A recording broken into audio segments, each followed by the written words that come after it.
cold pattern is locked and loaded, and it's not going anywhere anytime soon. In fact, there's so much cold air in place that there's already another signal for another major snowstorm after this one. We're not going to talk about it yet. We're going to take it one at a time, but this is a really intense winter pattern that we're in right now. So this all gets started on Friday. I'll likely be live on Friday, but we've got an enhanced risk of winter storm already from Oklahoma City over to Little Rock. So get ready for that. You need to be taking precautions now, especially in the purple area here. And then Saturday, that's going to be our biggest day. That's where the most people are going to be impacted. If you don't care about the weather, you will Saturday. Okay, hold me to that. You will Saturday. And then I think that our enhanced probability area is probably going to shift north on the next update, which I will show you tomorrow morning. And then, of course, we do have that day 5 enhanced risk all the way over there on the East Coast as well, from Richmond up towards Boston. And this is likely going to expand with our next update in the morning as well. This year, we are rolling out the brand new Yolometer 3.0. And guys, this is a serious upgrade. We have made it out of a sturdier material, so it's built to last through multiple winters, and it looks even cooler than before. Big, bright, and beautiful. Perfect for those snow measurement photos that you're going to share all over social media whenever the snow comes. But here's the best part. Flip your Yolometer over and you're going to see a QR code. Scan that bad boy and it's going to take you right to where you can share your snow picture with me. No hunting around for links during a blizzard or trying to send it through Twitter or Facebook or whatever. Just measure it, scan it, share it. And speaking of sharing your measurements, during every snow stream this winter, we are going to pick a random snow measurement and we're going to send you $1,000. We've done this every winter. It's really fun. Some winters we don't do it very often because it hasn't been snowing much, but this year is not going to be like that. $1,000. That's right. Just for measuring snow. You could be standing in your driveway with a Yolometer, take a photo, and boom, you're in the running. But this is not just about winning money. These Yolometers help us fund our operations here. They help us hire more storm. Alrighty. So obviously a big storm coming in across the whole country. Anyways, to the game. We are now on day 2, I believe.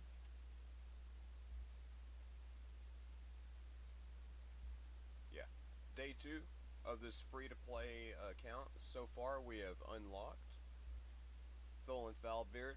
We used KITTYCUT for the Cheshire Cat. We took Elhain as our starter champion. We're at Venomage, and I believe we're fixing to unlock Ugo. How far are we from first place on the tournament? About 800 points. I think we can get that. Being at work all day, I'm kind of behind, but we should be able to catch up.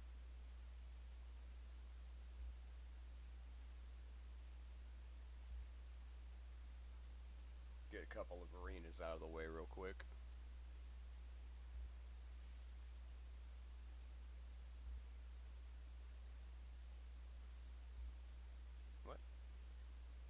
What is this? Platform gift. I already got one of those this morning, but I'll take it. What's this? Hey Raider, how do you feel about the Assassin's Creed collab so far? Did the Champions theme overall Bob beat your expectations, and what other franchises would you be excited to see crossover with Raid in the future? Ooh. What do you think, guys? What would we like to see crossover with Raid in the future?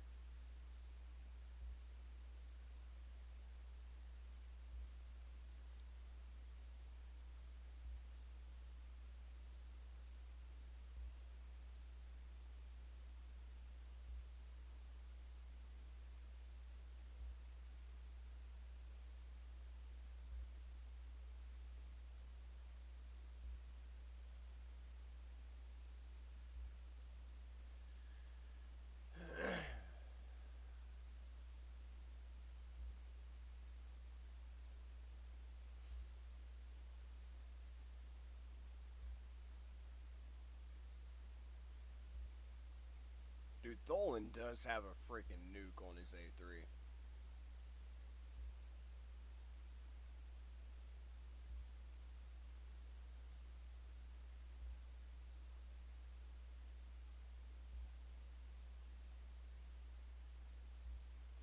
We're making our way through the hard mode. We're trying to make it to, if we can't get to brutal tonight, I would like at least to make it to 12-3 on here so that we can farm up some champions. Speaking of which, let's see if we have enough to take El Hain to 50 now.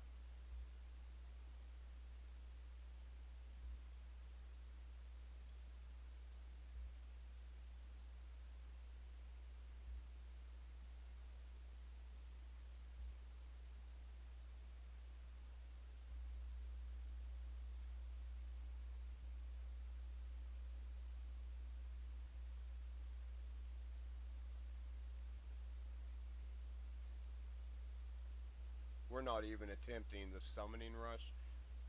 There's going to be 2x on primals. I don't know if it's for all shards or just primals. Trying to see if there's anything on the Hell Hades side about it.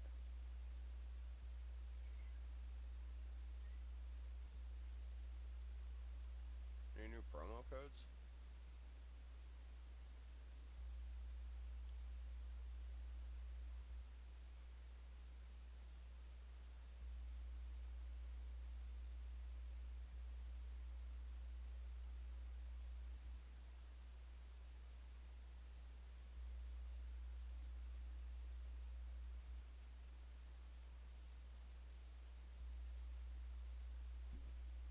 I don't think Welcome Gift is active, but we'll try it. Yeah, no, it's an invalid promo code. Not sure why he has that on there.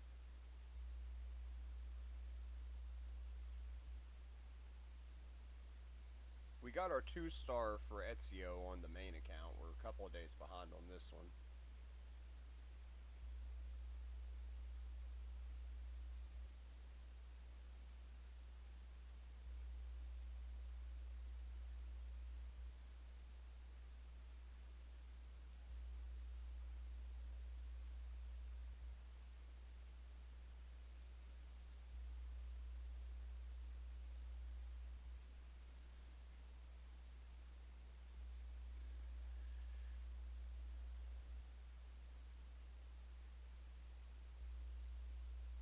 Yeah, what do y'all, any of y'all got any ideas on the collab for Raid?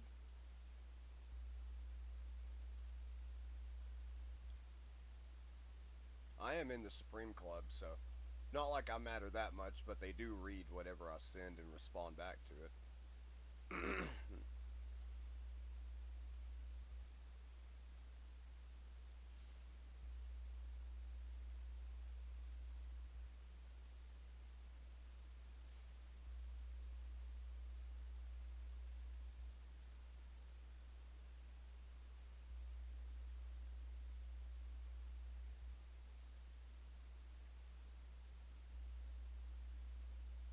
Does this get a cooldown on the A2? It does. I think we're going to build out a Crusader for the time being, just to have some sort of an ally attack. He's locked in anyways.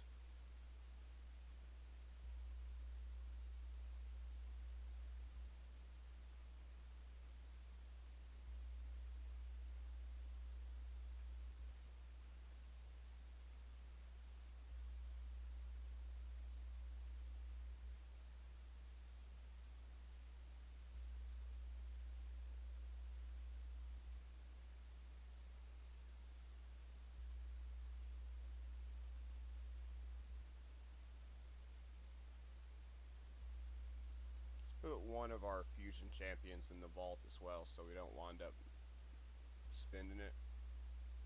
And we'll start working on Relic Keeper towards the end, whenever they do the champion chase. Hopefully we'll have enough to build him, or fuse him at that point. How far are we from getting another attack? We got it here. Okay. We need one more arena win to get that one.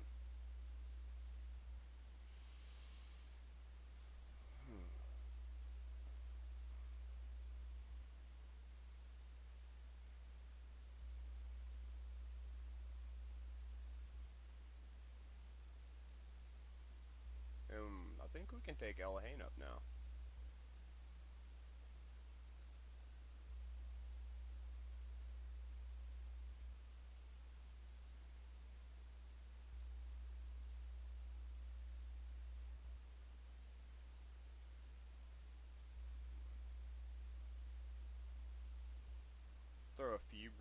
her just so she's not starting out at level 1.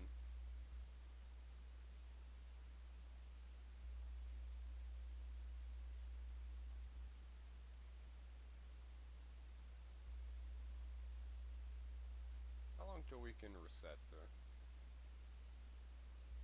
I don't know. I don't know if we can win this fight or not. We'll try it. Oh, we ain't got no arena tokens. That's why. What do we got to do to get the arena tokens tonight?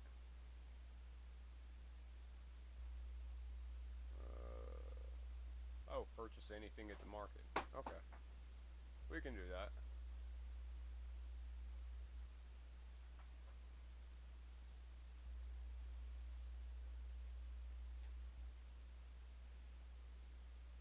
I also need to pull these mystery shards. Get some more chickens.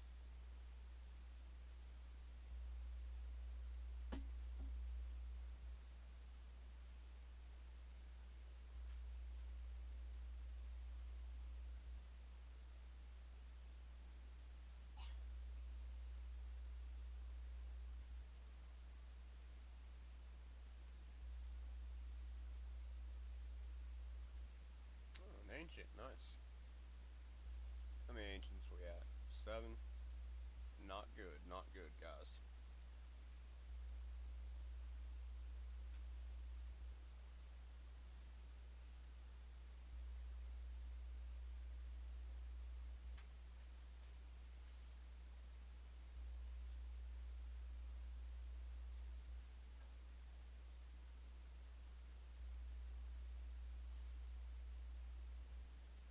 Couple of more sister militants to give her a little damage. I do plan on running her in a stun set, take her up to 40 until we're ready to take Elhain to 60, and at least put her in faction wars for a couple of days.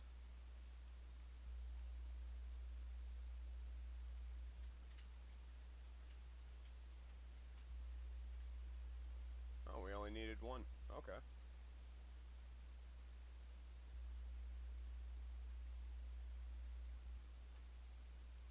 Go ahead and take her on up to 30. Or at least 3-star, not 30. I wouldn't mind getting some more of Death Knight. Just to get... For a common, he's probably like one of the best commons in the game. Him, Sister Militant, probably are the 2 best.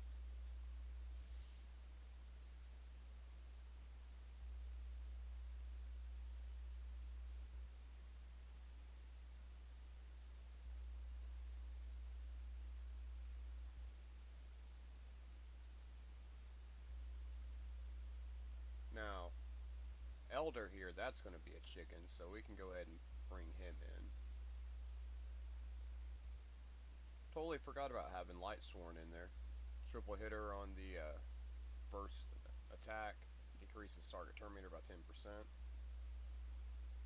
Attacks one enemy, just automatically puts decreased attack and 30% decreased speed for 2 turns. It's guaranteed, so that's pretty good. And a decreased defense and revival and death on all allies for 2 turns. That's actually not a bad kit.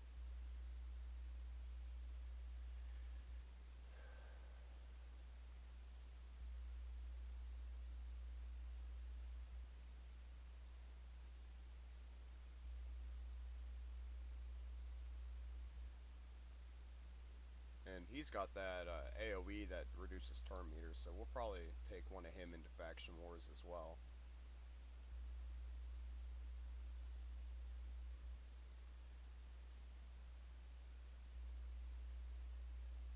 But she doesn't do anything, does she? Little version, a decreased defense, double hitter. No. Avenger doesn't do anything. She can be food. What about Glenn's Spear? He puts the weak version a week, and I remember his kid. Nothing really to worry about.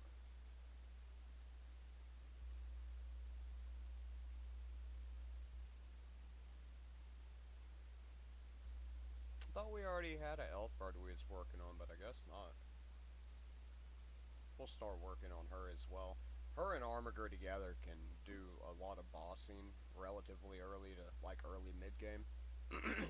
So probably worth taking her to 30 and Armiger, or maybe even 40 and taking Armiger to 50. Assuming we don't get something better in the meantime. Is anybody else ready to rank up?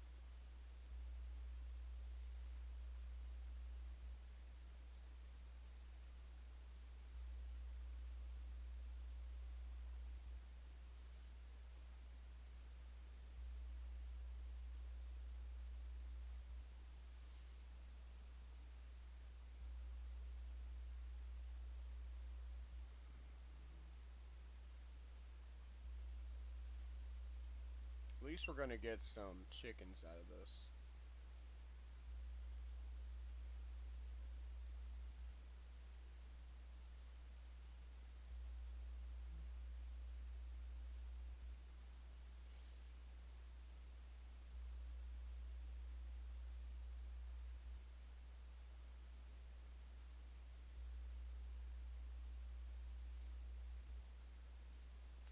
Just out of curiosity, what did she do? Weak, decrease attack, lame. Even for a common lame, it's only on a 25%. Branch Weaver, I feel like she might have a use case, and I don't remember why. An AoE with a 40% chance to decrease speed on all enemies for 2 turns on a 3-turn cooldown, and puts an increased speed buff on the ally with the highest turn meter except his champion.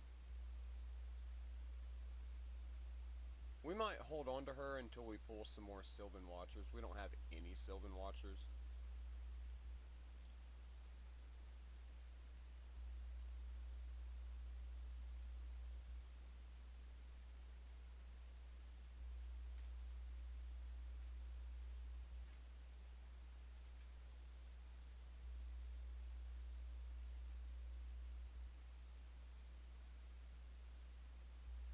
Let's put one more person in there so we can do a 40 pull.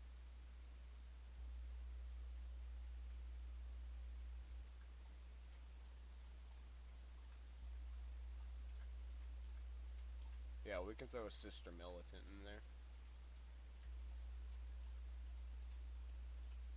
And I guess Death Knight.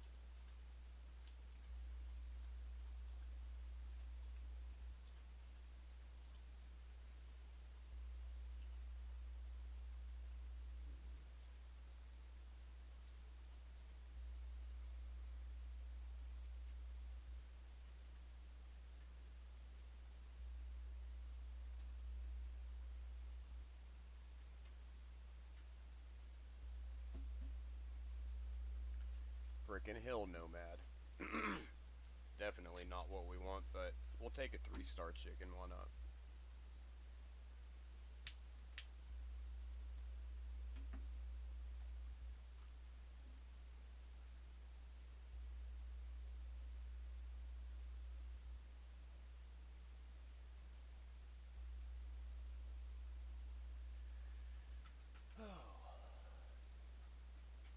Big sticker. Considering how bad the Orc faction is, especially on rares, we may keep her for Faction Wars.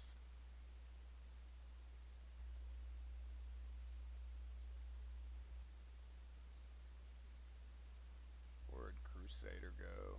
We got one of him.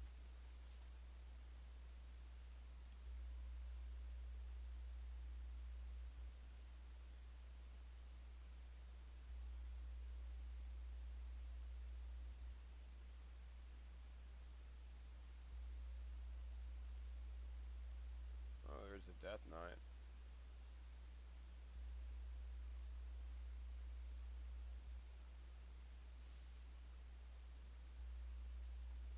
We've got 9 rare books. I wish we could pull a Apothecary or Renegade or a rare that's actually worth throwing some books into.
that Lightsworn had a revive on death. That actually makes him somewhat usable.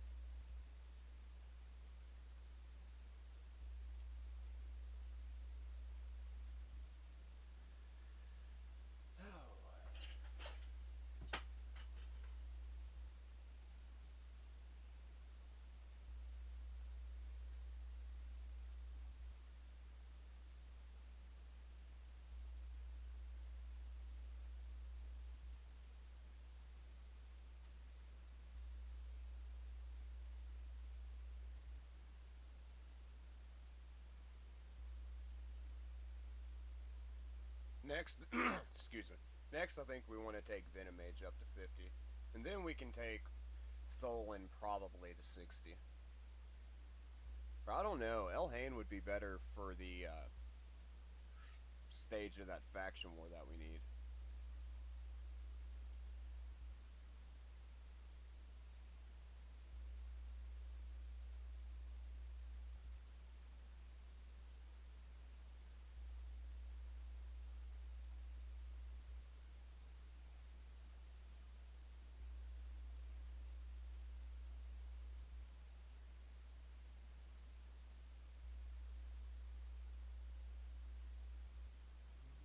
Man, it's really wanting us to put some brews into Elhain, but I'm going to save them for chickens.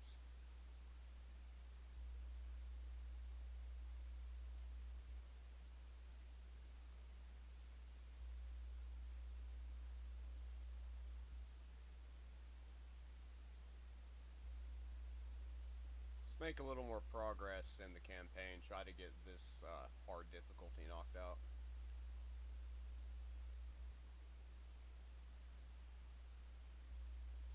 I don't know, maybe we should take Elhain up to at least like 40, where she was. We've got enough brews. That'd be... What about if we take it down to 22? Yeah.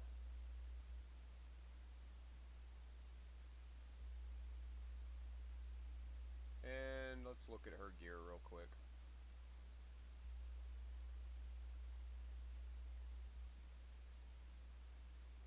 No accessories for her, though. That's unfortunate.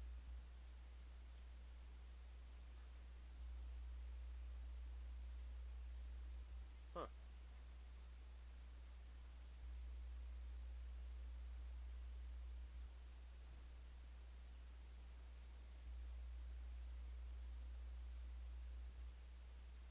We get there. Accuracy. Nothing we can use.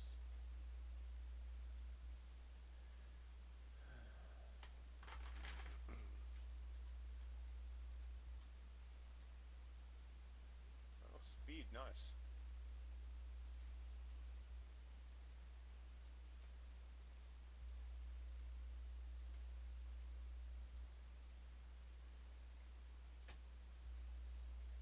Realistically, we should have took the weapon up, but whatever.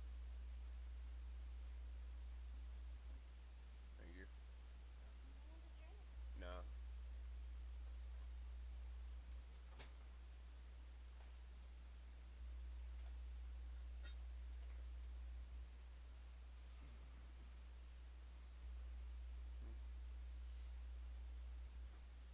Well, at least we're considerably faster than those.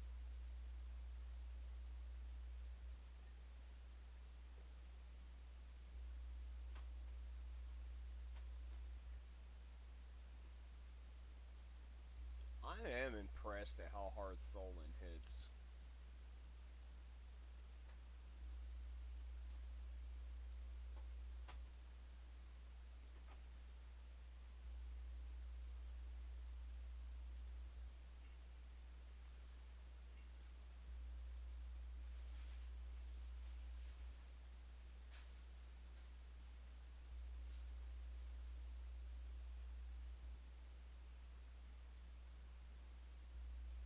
We have a higher team power, but he has way higher level champions.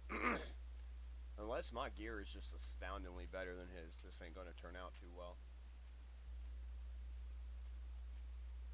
That level 60 Gaelic is going to be pretty rough.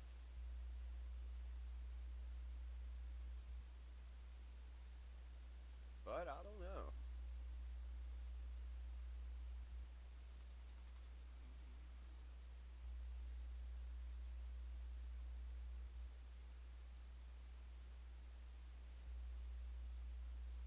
Ooh, that was so close. Come on, Tholen, we need a hit. Yeah! I was a little worried going up against that level 60. But we got it.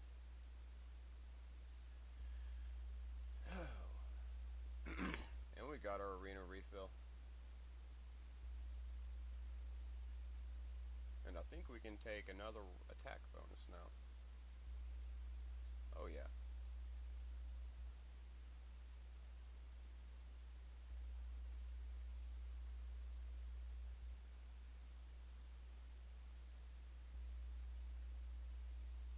If we could summon enough, how many we need? We would need 108 mystery shards to get that energy, but I would like to have that.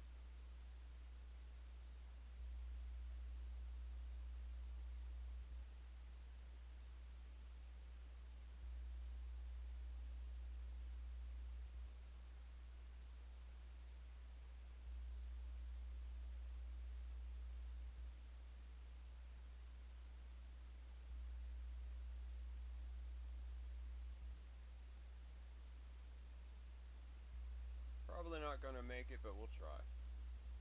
No, just 15.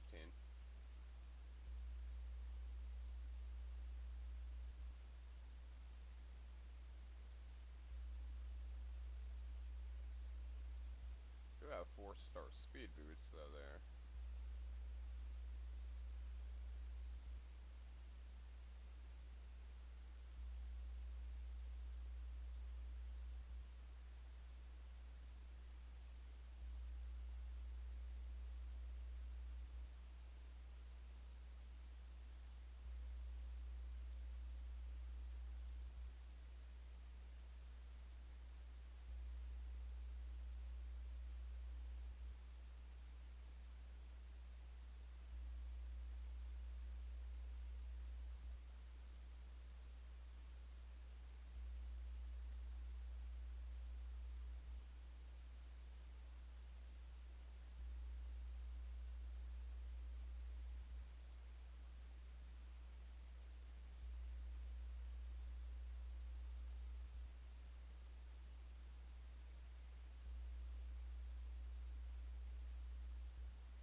Maybe we'll get that.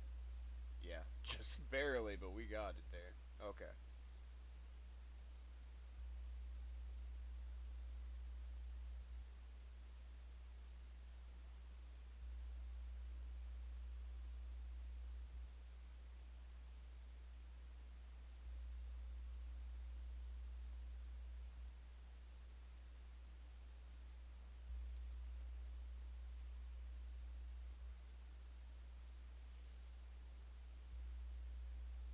Well, damage-wise, it's not too bad.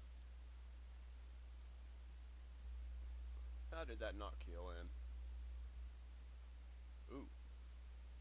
brutal. I gotta upgrade my cat's gear.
We might just need to take the cat out entirely on this one.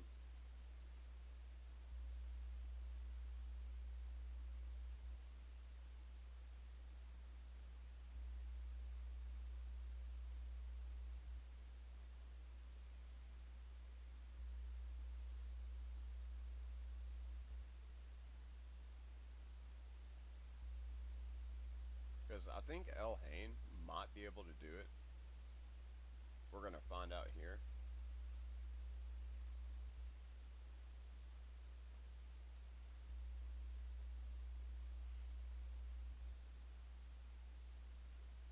If she'd quit weak hitting, she's strong affinity.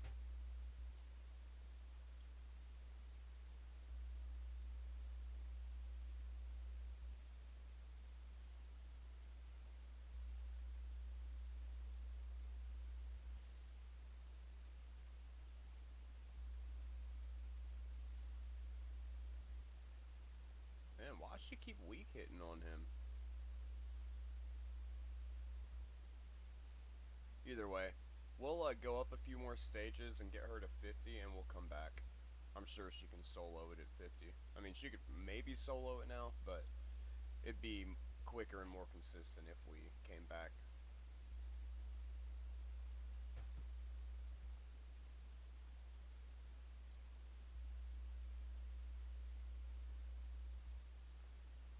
Or bosses can't crit on Tholen, it might even be feasible to have him on with her. He would give her that 30% attack boost, which would be handy.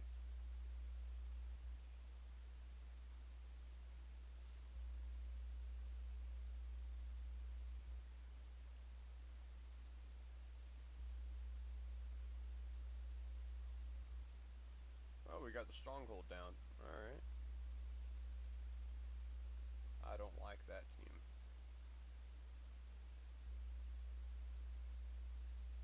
I think we can do this one though.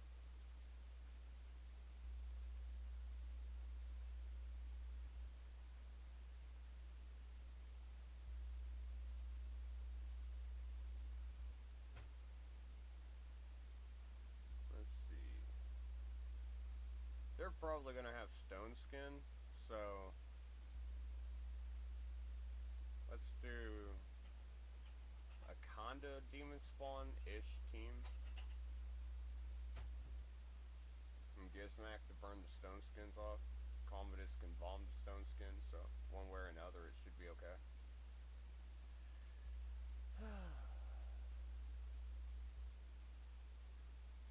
Let's go ahead and get our lava arena fight out of the way. We only need one win. Oh, they didn't have any stone skin. I'm in shock and awe.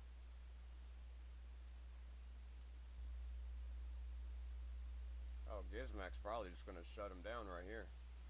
It might not one-shot the Death Knight, but it'll wipe the rest of the team out, I'm sure. Yeah.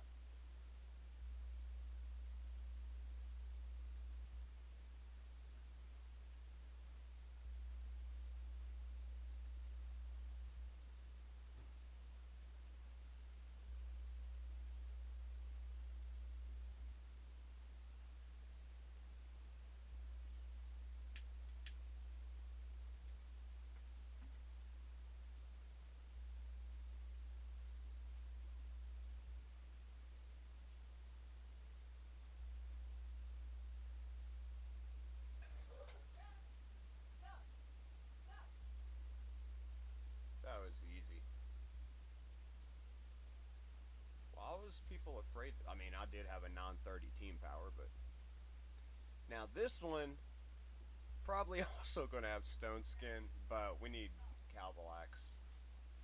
So let's do Lazarius, Gizmak, Calvalax, and Teox.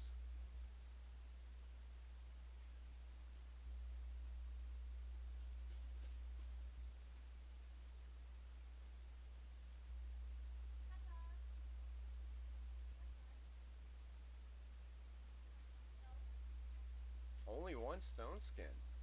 Once again, I'm in shock.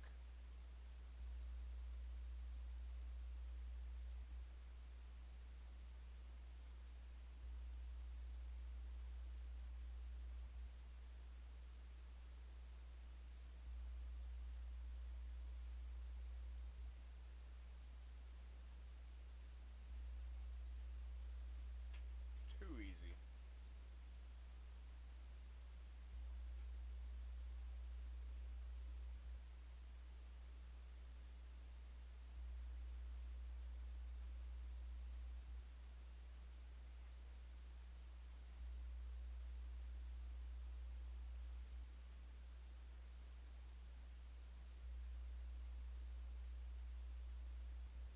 This one, though, looks like it might be a challenge. Stone skin or not.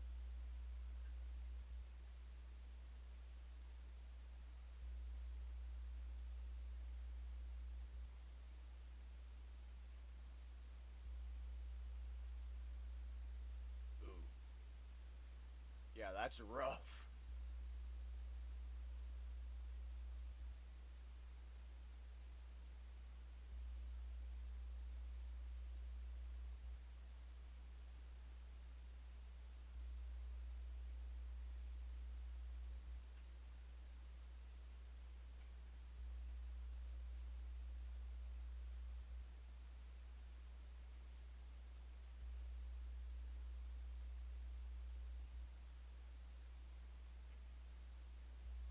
How do you get so much turn meter reduction right there?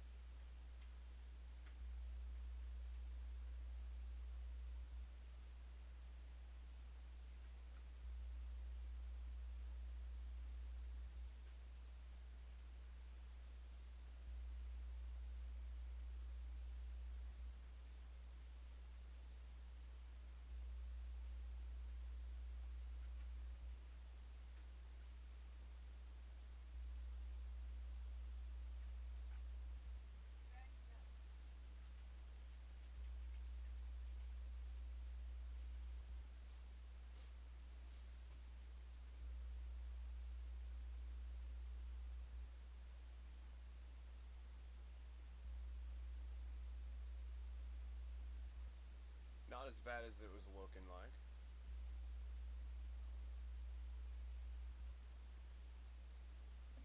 Let's see whose Frost team is better. I'll fight them with their own team. It'll be fun.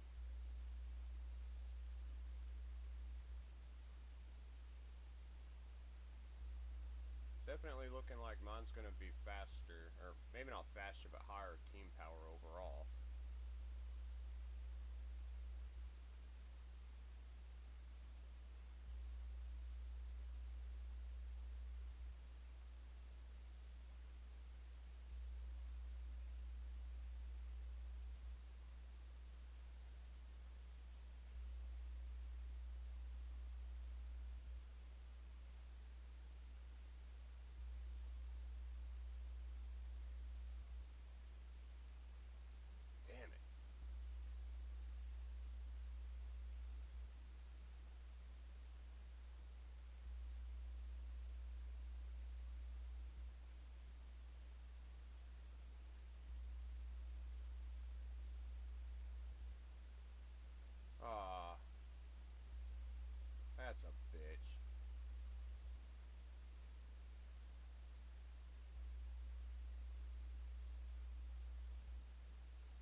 our siege is going strong, that's for sure.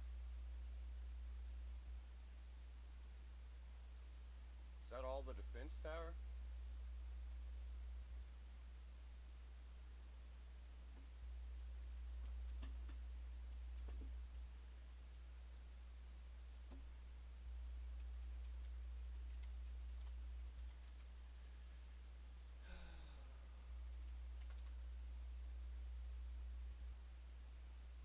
Alright, what's left?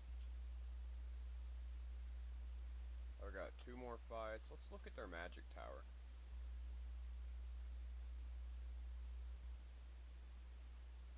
Eric's, Valkyrie, Halkath, and Sippy. Yeah, I think we can do that one.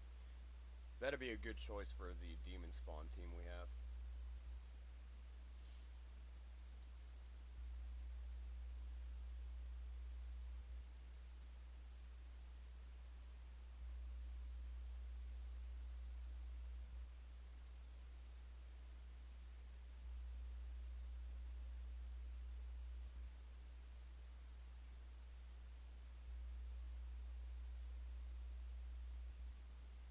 Where is old Volcanos? We only used him once. There he is.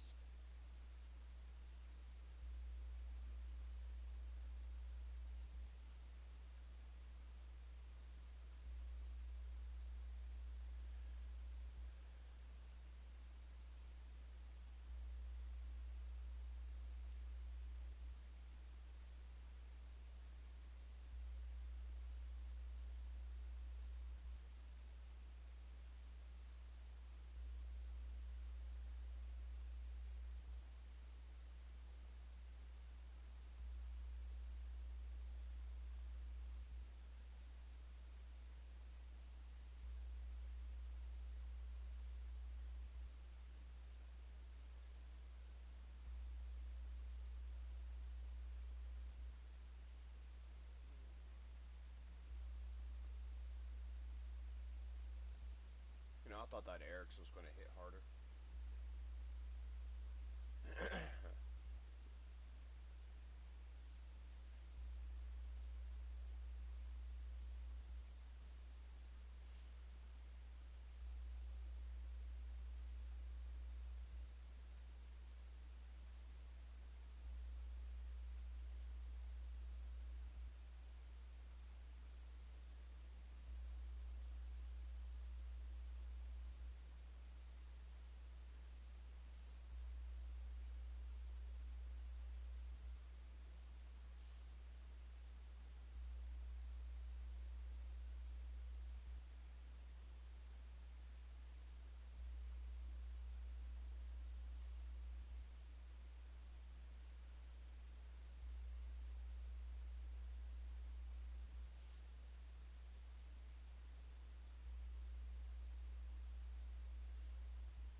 That's crazy.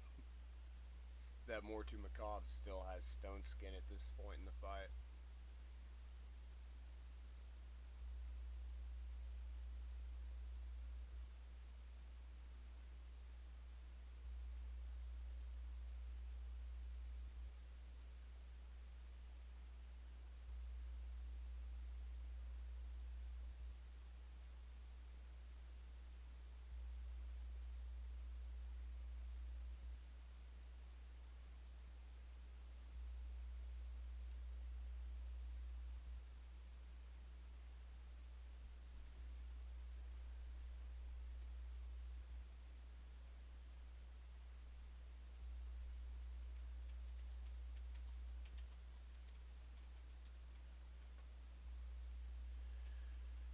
Okay, Magic Tower 3 down. What's left is 4, but I'm not confident in that team right there. I'll try it.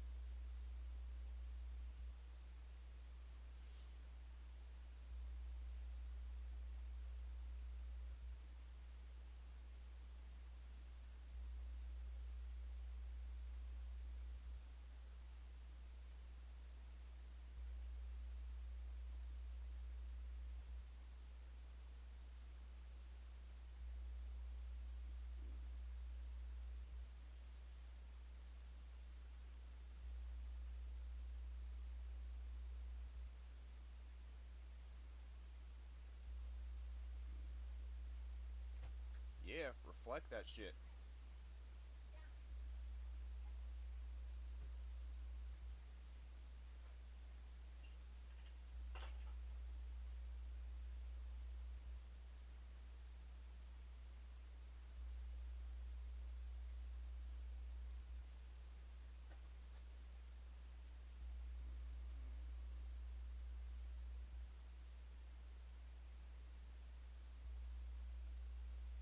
Come on, Nick. Hell yeah, good nuke. Let's freeze everybody back up.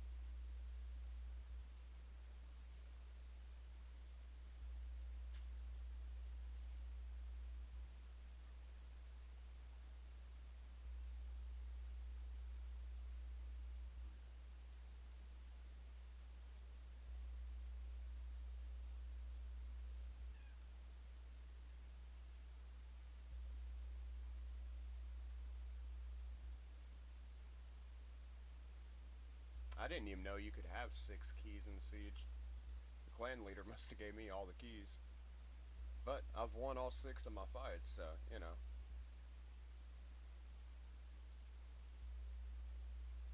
Whoop. We beat them at their own game, guys.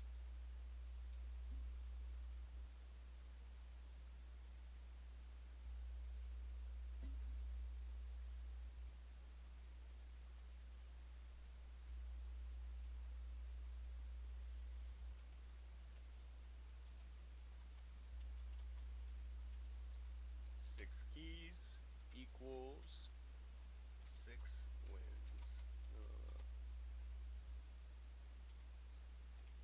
Easy siege.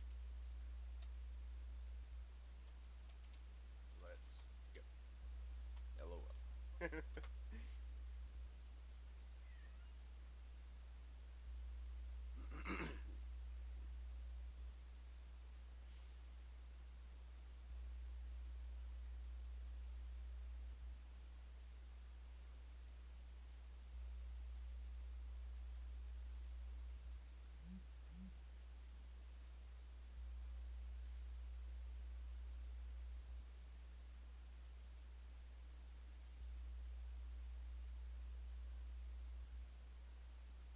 They banned Loki? Are they not, I mean, obviously they're not running the clock out. That's a weird choice.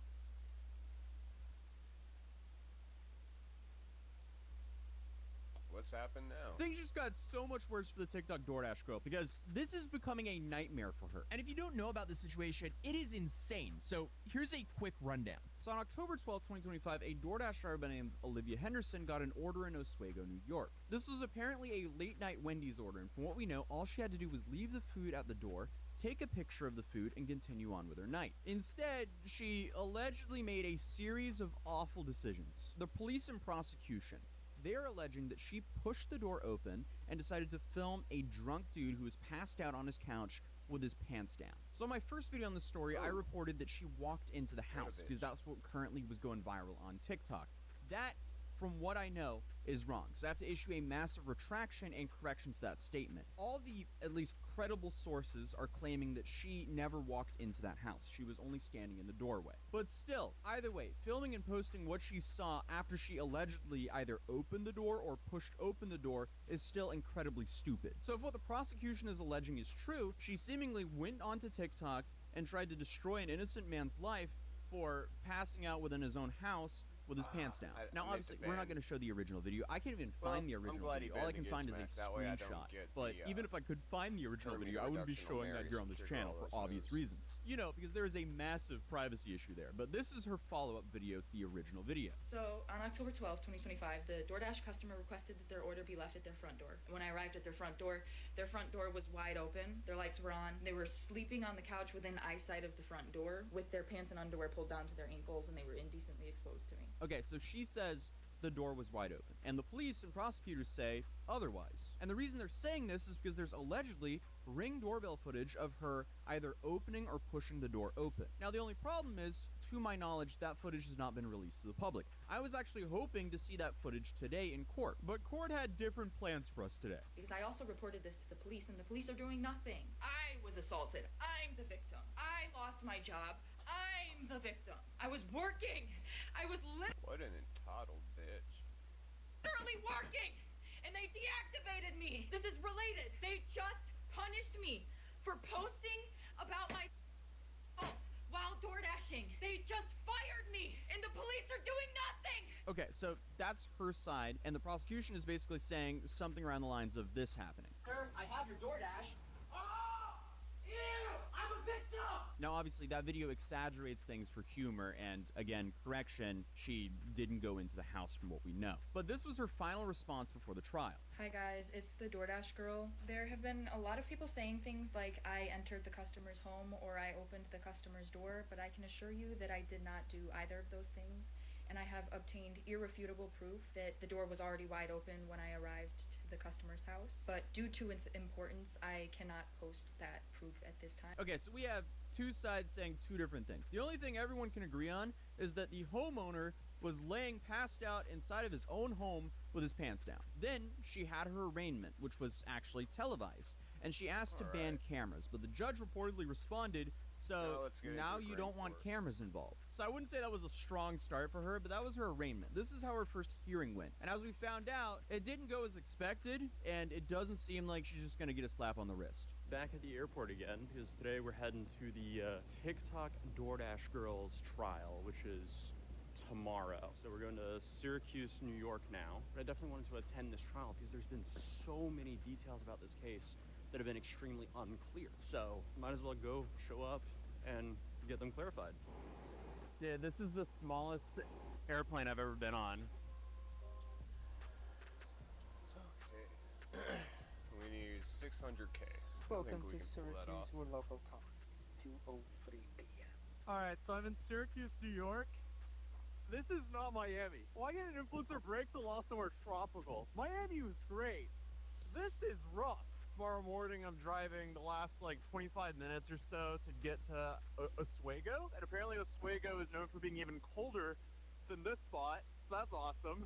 Good morning. We're getting ready here. It's like 7:50 in the morning here. The trial starts at 7:30. I'll probably try to get there like half an hour early so we have way more time than anticipated. But yeah, for now, coffee, a little bowl of cereal. It's time to wake all up and we'll be good. There's a few things that are probably gonna happen today. Or actually I say that, but in reality, I don't know what's gonna happen because there's always surprises when you go to trial. She currently has a public defender and she's charged with 2 counts. She has one count of okay, so she has one count of dissemination of unlawful surveillance image. She also has one count of unlawful surveillance. Both of these she's pled not guilty to. As stated, she's currently being represented by a public defender. From talking to the practicing lawyers I know, it seems like it's very likely that a plea deal will happen today. Who knows though? That's why we're gonna go see. The big thing is for her is she filmed the guy. That's why she's charged. You have a whole bunch of arguments about like, okay, did she open the door? Was the door already kind of open? How was the door when she found it? There's now alleged Ring camera footage showing that she either opened the door or pushed the door open before she started filming. That's the really damning evidence. So we have the police alleging that she opened the door and started filming, and then we have DoorDash essentially banning her from the platform because she filmed the customer. But she's claiming that she's the victim in all of this, which is why, you know, all of her TikTok started in general. So it will be interesting to see how her defense argues for her in court. If I was going to be making any predictions on what's going to happen is, my guess, plea deal, I think they're going to be very lenient on her. She didn't even have to bail out, so she was released on her own recognizance, meaning she didn't have to pay bail. It's basically just an honor system. It's like, hey, you can go, you don't have to give us anything, we just trust that you're going to show up to court. So I have a feeling that her sentence is going to be, or her plea is going to be very lenient. Most likely, she'll be getting like some community service, maybe a fine.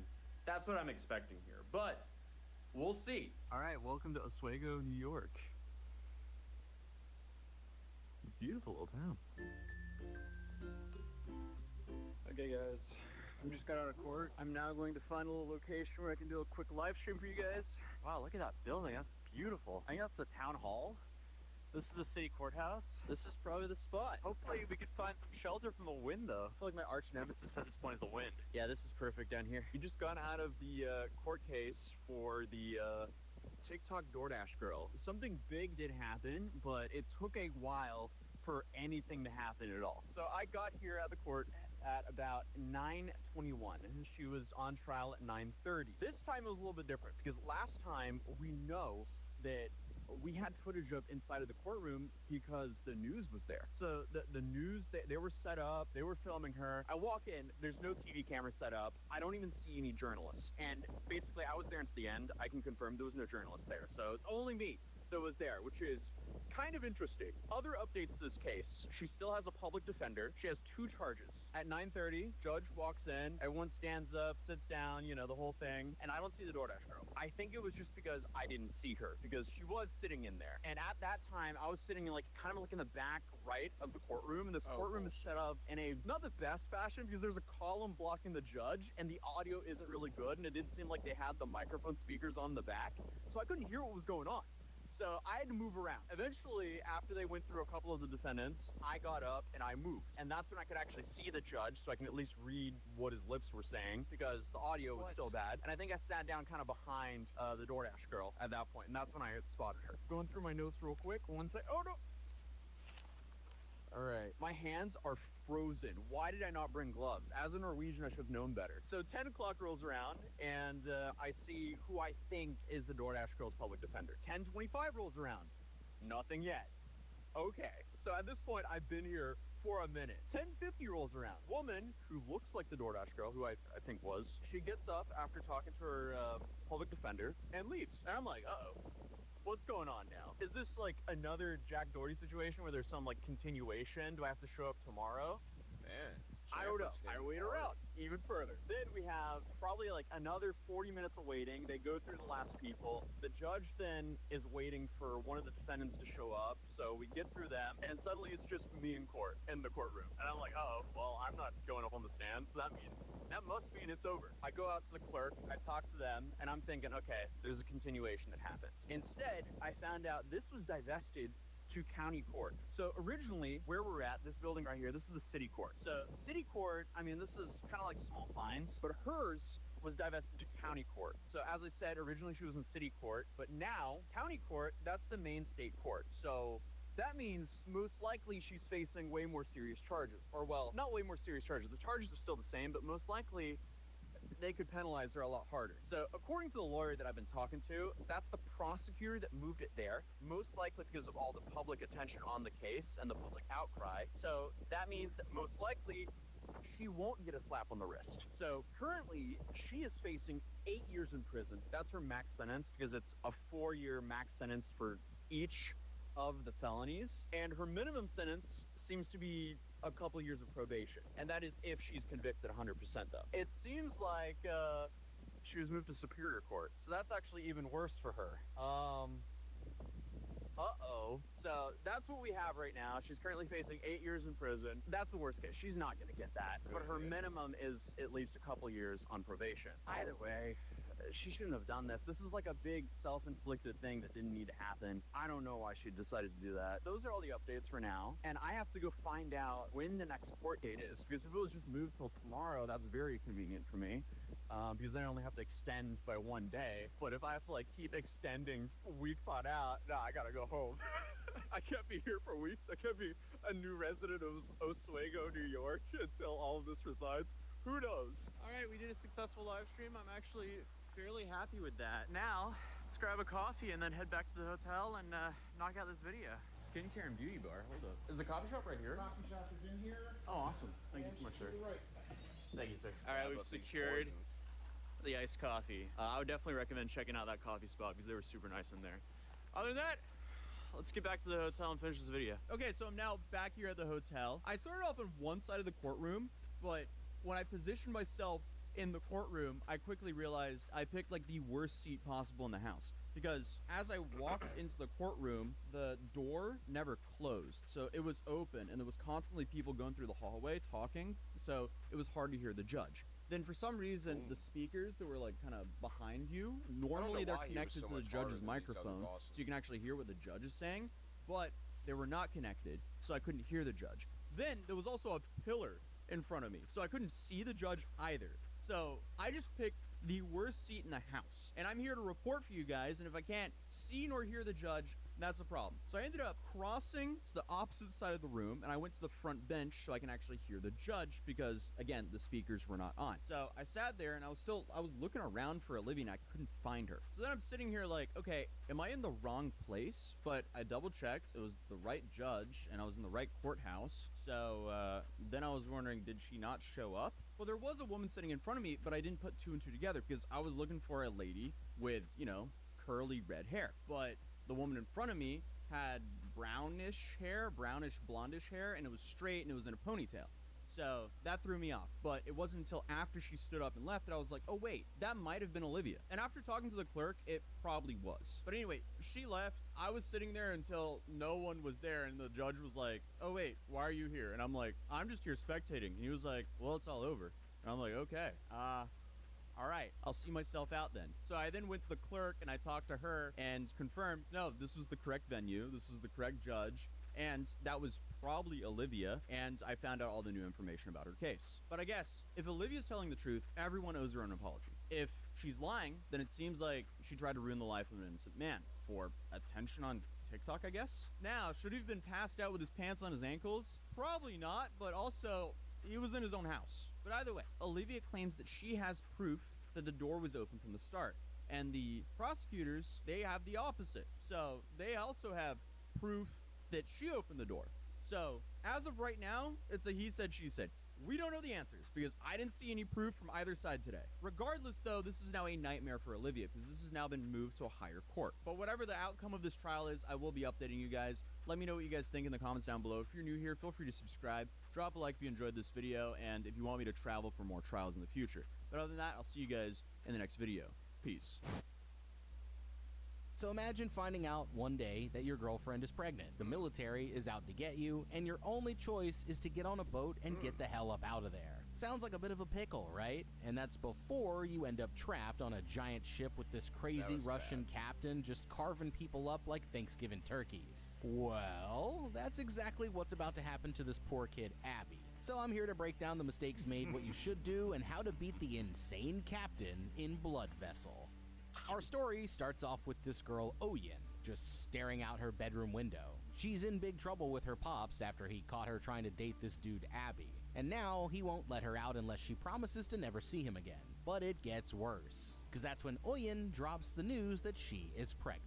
So the old man starts flipping out and says he's gonna send her to the city to live with her aunts. But as soon as he's gone, Abby sneaks up to the window and comes up with a plan to get her out. You see, Abby's a pretty clever guy. So after finding a saw, he chops off the bars and helps Oyen do the dash. But something's about to happen that's gonna change their lives forever. All of a sudden, a bunch of soldiers pull up and start rounding up every guy in town. They're after these two dudes, Boma and Degbe, who accidentally murked a soldier while they were sabotaging the oil pipeline. So Abby and Oyen end up caught in the crossfire and have to run for their lives. Man, this dude Abby cannot catch a break here. Now you're probably wondering how he ended up in this situation. Well, here's the deal. Abby and the squad are from a town called Nembe in southern Nigeria. That's a country in Africa, in case you failed geography. It's one of the most beautiful places on Earth with tons of natural resources, but that's the whole problem. Because the area is sitting on an absolute ton of oil, and you know what that means. Rich dudes with guns are about to show up and kill the vibe. Trump is going Going on scorched now. earth on Davos. What's this? Canada gets a lot of freebies from us. By the way, they should be grateful also, but they're not. I watched your Prime Minister yesterday. He wasn't so grateful. But they should be grateful to us. Canada lives because of the United States. Remember that, Mark, the next time you make your statements. Just says his fucking name. Jesus. He sounds like a mob boss? No. Us. Canada, grateful to us. They should be grateful to us. That sounds like Palpatine. It does. That's Palpatine. I realized in that conversation that the United States is keeping the whole world afloat. Many places, I could give you 6, 7 places just in the people.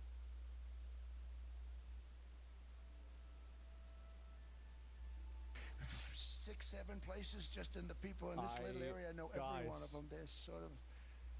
They're looking down. They don't want to see me. They don't want to stare me in the eyes. But they're taking advantage of. Everybody took advantage of the United States. But I've been very fair, and I gave them a tariff, and it was fine. But he I has realized to know. that without us, it's not Switzerland anymore. Without us, it's not any of the countries that are represented here. And we want to work with the countries. We want to work with them. We're not looking to destroy them. What kind of shield is that? So, I mean, yeah, basically he's saying that the U.S. protects them. That's it. Oh, here we go. Oh, no, this is the new one? Yeah, here we go. To embrace the possibilities of tomorrow, we must reject the perennial prophets of doom and their predictions. To embrace the possibilities of tomorrow, we must reject the perennial prophets of doom and their predictions of the apocalypse. Good hit. They are the heirs of yesterday's foolish fortune tellers, and I have them, and you have them, and we all have them. And they want to see us do badly, but we don't let that happen. Oh, this is old. I was about to say. predicted it. Yeah, I was like, how does he look? He even got the same pin on. Because that's how I thought it was the new one. I did. I saw the same pin, and I was like, wait a minute. What the fuck is going on? You blind as shit? No, I am not. What happened? Here's what happened. I thought the camera was bad. Let's go back. We're going to look at the next one. Here we go. Actually, I'm just going to watch this. Overpopulation crisis in the 1960s, mass starvation in the 70s. Let's see how right he was. And an end of oil in the 1990s. These alarmists always demand the same thing, absolute power to dominate, transform, and control. So he just goes to this to talk shit to them straight to their face. Every aspect of our lives.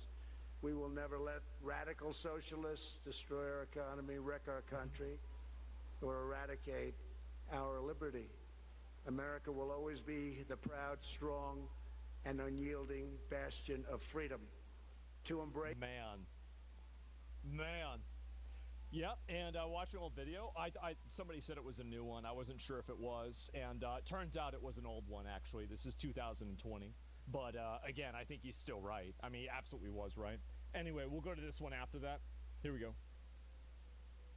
So now our country and the world face much greater risks than it did ever before because of missiles, because of nuclear, because of weapons of warfare that I can't even talk about. 2 weeks ago, they saw weapons that nobody ever heard of. They weren't able to fire one shot at us. They said, what happened? Everything was discombobulated. They said, we've got them in our sights. Press the trigger, and nothing happened. No anti-aircraft missiles went up. There was one that went up about 30 feet and crashed down right next to the people that sent it. They said, what the hell is going on? Those defensive systems were made by Russia and by China. How'd that go? So they're going to go back to the drawing boards, I guess. So now our country... All right, well, there it is. Okay, so they gotta rethink that whole weapon system, I guess. There we go. And discombobulate you, I guess so. Talking trash, I guess, yeah. We'll look at the Nick Shirley thing after this. Somalian bandits. Can you believe that Somalia, they turned out to be higher IQ than we thought? I saw this one, okay? And anyway, let's see if I can pull up the next one. The United States cares greatly about the people of Europe. We really do. Oh, I mean, we look, love Europe. I am derived from Europe, Scotland and Germany. Same. Plus Ireland. 100% Scotland, my mother. 100% German, my father. And we believe deeply in the bonds we share with Europe as a civilization. I want to see it do great. That's why issues like energy, trade, immigration, and economic growth must be central concerns to anyone who wants to. I mean, this is true. Like, Europe is our cultural ally. Europe and Canada are our closest cultural allies. A lot of them speak English. We have a lot of the same shared heritage. Like, really, I mean, these are three, like, that's the case, right? I mean, a lot, like, I'm German, I'm, like, mostly German, but, like, also Irish and Scottish, too. And so not anymore. No, I think it's definitive. It absolutely is true.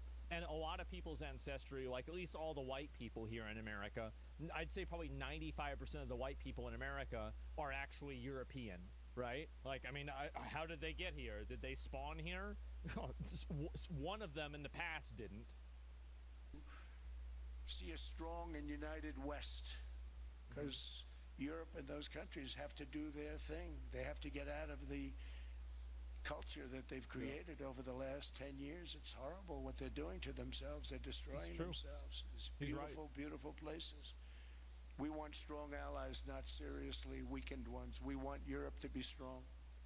I don't understand how Europe has been totally like ideologically captured. Because it feels like any time that I see anything from Europe and any of the, like people protesting or anything like that, there's so many people that are in Europe that see how just chaotic it is bringing in all these the illegal aliens, right? Women in power. Is it really that simple? Is it just women? Are women really I mean, okay. Is it really that simple, guys? Are women just the problem for everything? Holy fuck. Damn, I thought so. I always knew this. Swear to Christ, yes, man. I do think that women are emotional thinkers, and the reason why you have more migrants is I think that, like, the moment that you show, like, some boat full of kids, and then, you show that to, like, 100 men and 100 women, I bet there's going to be a bunch more women that are going to say, let's get rid of borders, right? I think it's definitely true, but I think it is more complicated than that. But, yeah. Home ownership has always been a symbol of health and vigor of American society, but that goal fell out of reach for millions and millions of people in the Biden era because interest rates went up so high. Today, I'm taking action to bring back this bedrock of the American dream. In recent years, Wall Street giants and institutional investment firms, many of you are here, many of you are good friends of mine, many of you are supporters. Sorry to do this to you, I'm so sorry. But you've driven up housing prices by purchasing hundreds of thousands of single-family homes, and it's been a great investment for them. This is a level of winning I didn't think that we'd ever unlock. I didn't. This is crazy. I'm so happy to see this. We need to these big companies and these people that buy up all of these houses and then they treat them like investment properties. There's a reason why we have commercial and residential zoning. So how are you really not basically like, and this is the question, right? Is that you take a step back and you ask yourself, what really does it matter between commercial and residential zoning? Well, when you have all of these houses and they're being used as commercial assets to just be rented out infinitely, is that basically not residential? I don't think it is. I don't at all. So I think this is totally right. He should have gone after this. It's important. It is. And it's not, I know it's not legally the case, but it's against what I think the essence of owning a home and being in a neighborhood and being in a residential area is. And fundamentally, that essence of being part of a neighborhood, being part of a community, having a house, owning a house, living in a community with other people around you, being able to pay off that house and retire and live there, this is the American dream. And it's the dream of the whole world. Like, it's not like in Japan they don't want this, in China they want this, in Russia they want this, in Kenya they want this. Everybody in the world wants this. So if we don't have the ability to do that, what the fuck is the point of all this? What is the point? It's a big part of the American dream. Well, yeah, it is. It absolutely is. So I'm glad to see it price the fuck out of residential areas with their algorithms and drive up inflation. Well, the algorithms are just basically a loophole through making an actual cartel. The algorithms are a mathematical cartel, but because it's not being done by them directly, technically it's not a cartel. This is very obviously an exploit. They are obviously taking advantage of people. They're obviously doing this, and I don't see how anybody can be okay with this. It's so clear to me, at least, that basically this is what people do, right? They buy up these houses, and then they use them as rental properties and Airbnbs. Like, I looked at Airbnb Austin, and I saw everywhere in my area, there were just a million fucking people that had Airbnbs. Like, I swear to God, there's almost more of it. Like, on every street, there was like 2 Airbnbs. What the fuck is going on? Well, I'll tell you what's going on. It's that they're buying up these houses, they're renting them out incrementally, and they're making way more money by it. I think this is ridiculous. It has to stop. Yeah, it has to fucking stop. And I think that the big, and here's another component, right? Is that the big corporations that own all of these houses, they do own a lot, but they're still only a small piece of the pie. You have to go after the individuals and the LLCs that are owning 200 of them at a time. Because the collectives that own like 100 or 200 at a time, they're the ones that are the real problem. That's the actual issue. You need to make a rule that if you're an individual, you can't own more than like 5 houses. And if you do, you can't be renting them out. You can buy 1 million houses if you want, but you can't use them as commercial assets. That's the issue. 2, I think 5 is reasonable. Who the fuck goes over 5? I think it's more like, yeah, I mean, really. I mean, like, okay, somebody has like 3 houses. Okay, sure. Somebody's a multimillionaire. They fly around the country. They've got 3 houses. Reasonable. Okay, sure, whatever. You've got a summer house. It's cheap. It's out in the middle of fucking nowhere. I think it's okay. But, like, you can't be selling, or you can't be doing houses, like, where you have, like, more than, like, fucking 5 of them and you're just renting them out, right? It's crazy how bad this is. Increase your property tax 1% per home owned? Yeah, I don't know. Who needs more than 1? Rent if you travel, bro? I'm just telling you what people that are really rich do. Like, I'm not telling you that this is a justification. I'm just giving you an explanation for why people do certain things, okay? I don't want to argue with you about this. I'm just saying this is what people do. Just ban companies from buying a bunch? What about duplexes? That's 2. What do you mean 2? I never said 2. Why would I ever say 2? I'm not saying 2. The problem is they're buying all of these houses, and then they're making people have to pay more money for them, and they're pricing everyone out.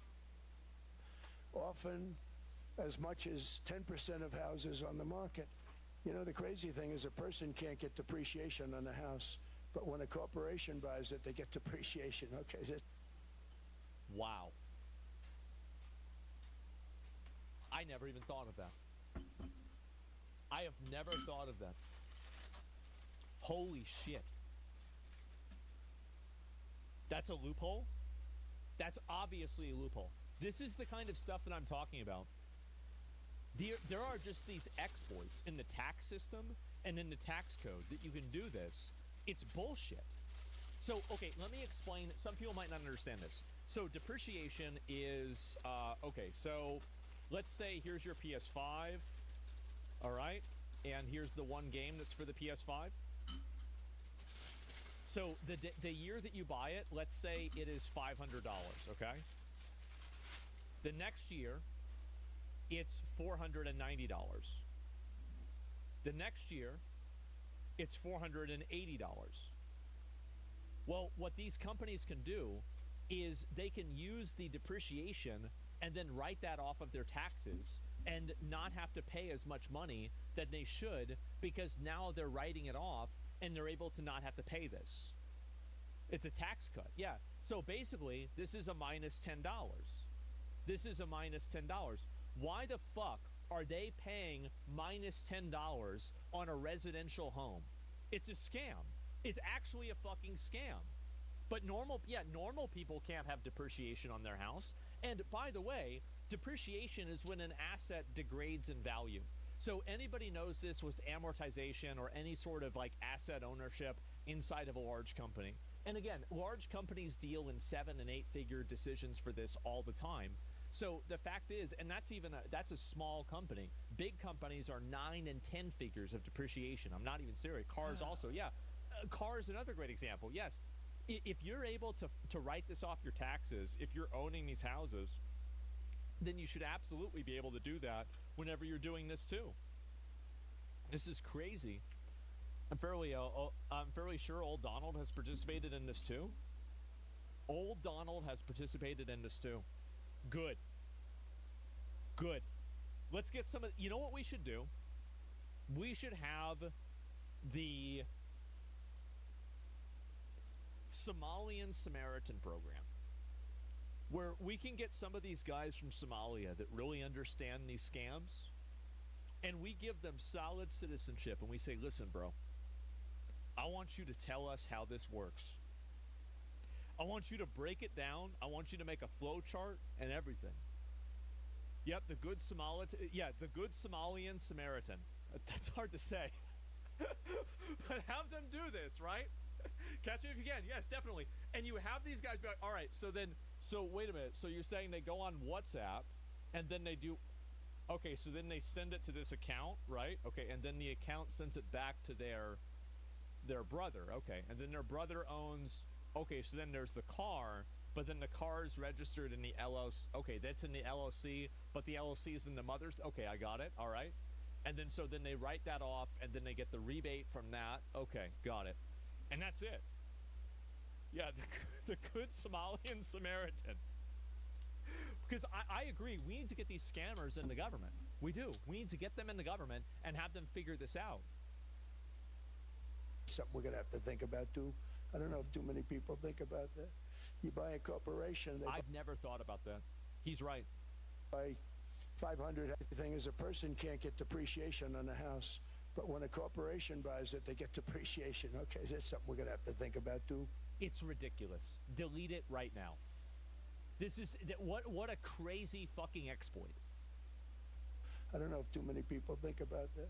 You buy a corporation, they buy 500 houses, they buy hundreds of thousands, they buy 500 houses, they can take depreciation.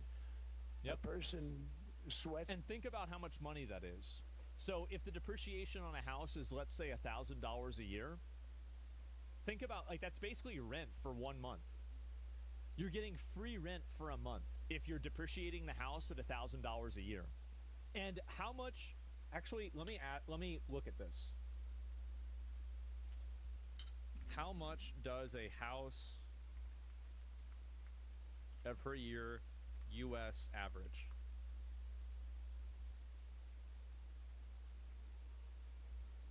$1 to 2% annually. Okay, so if it's 1 to 2% annually, and then the house price is, let's say, $400,000, that's $4,000.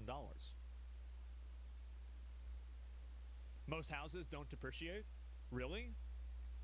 Really, your house doesn't depreciate. So you don't really ever need to get a new roof any type of years. You the roof just is infinite. It's infinite roofs.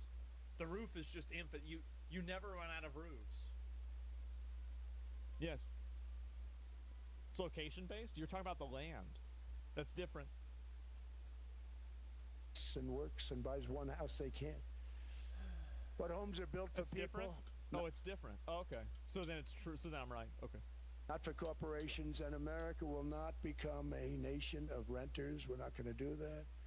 That's why I have signed an executive order banning large institutional investors from buying single-family homes. It's just not fair to the public. They're not able to buy it. Keep in mind, this is something that a lot of these like pretend socialists love to complain about.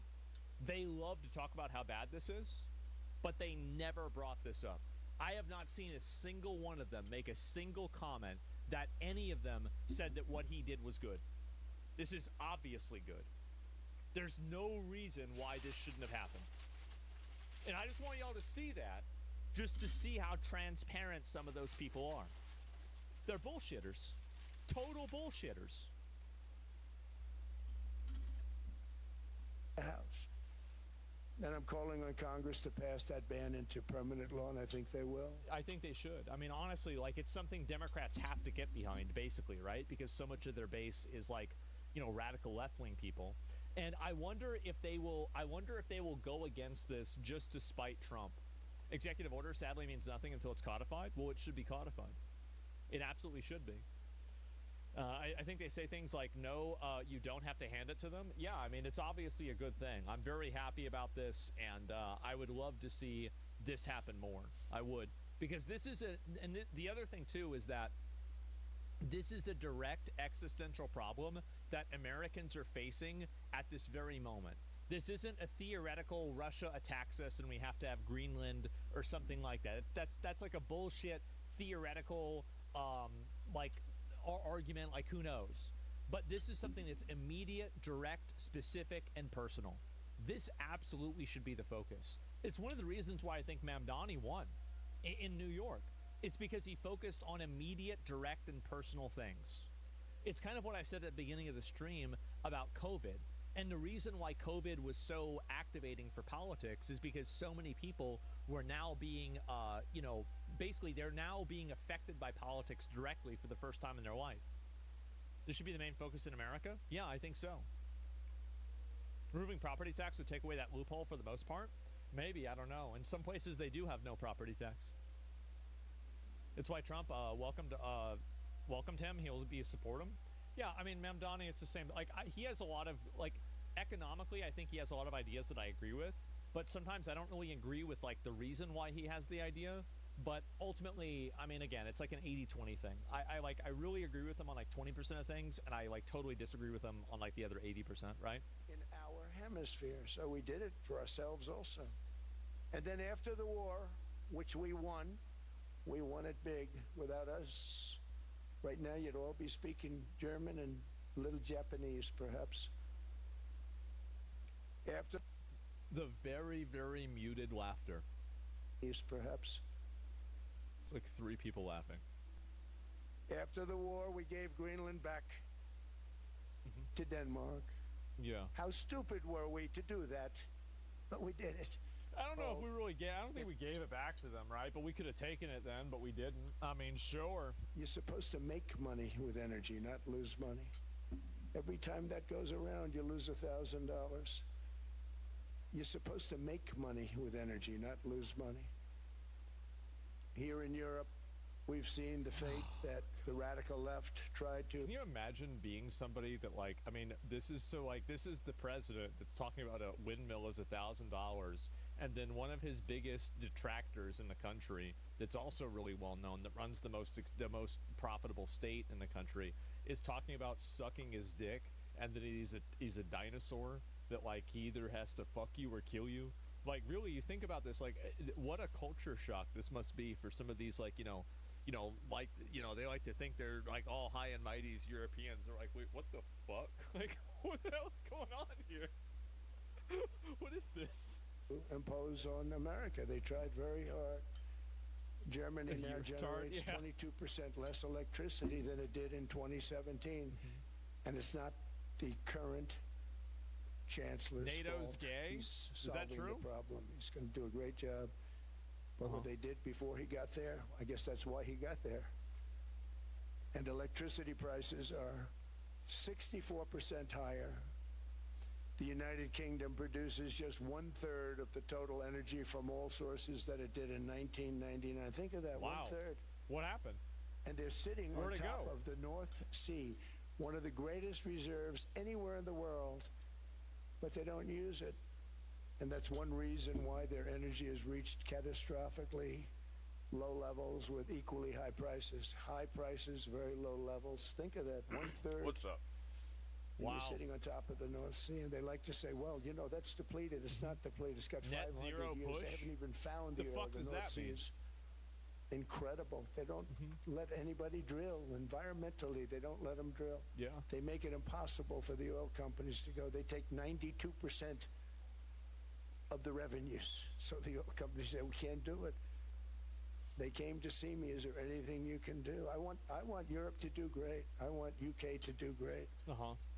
sitting on one of the greatest energy sources in the world, and they don't use it. Government's focused on net zero? Why are they focused on net zero if the, I mean, like, why would you give a fuck about that if you can't even, like, aren't they buying energy from Russia? And isn't Russia attacking Ukraine? Like, what's the logic there? But you're focused more on climate change than Russia using bombs? Like, I don't understand this. In fact, their electricity prices have soared 139%. Seems stupid. There are windmills all over I wonder which one's Europe. more important, guys. There are windmills all over the place, and they are losers.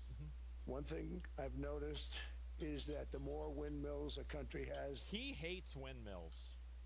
Honestly, like, I've never seen anybody hate windmills. I mean, obviously, like, who else? Maybe Don Quixote. But like, besides that, like, who else hates windmills this much? The more money that What is country this? loses and the worse that country is doing. China makes almost all of the windmills, and yet I haven't been able to find any wind farms in China. Did you ever think of that? It's a good way of looking at it. They're smart. China's very smart. They make them, they sell them for a fortune. They sell them to the stupid people that buy them, but they don't use them themselves. They put up a couple of big wind farms, but they don't use them. They just put them up to show people what they could look like. They don't spin. They don't do anything. They use a thing called coal, mostly. China goes with the coal. They go with oil and gas. Is incorrect. China They're does starting use to wind look power. at nuclear a little bit, and they're doing just fine. So, yeah, I think we should use nuclear power way more, too, honestly. I really do. I don't know why it hasn't happened. And, no, I don't understand that at all. But who the fuck knows? Anyway, let's go. Keep going. Here it is. It could be more than 19 billion dollars. Can you believe that? That's just one state. If we were able to cut out 50% of the fraud, 50%, and we should be able to do better than that. Yeah. We would have a balanced budget without having to talk about even growth.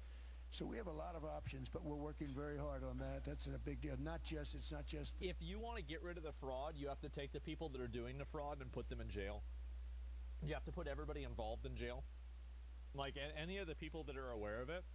And this is the reason why fraud never, like, there's no incentive to stop defrauding.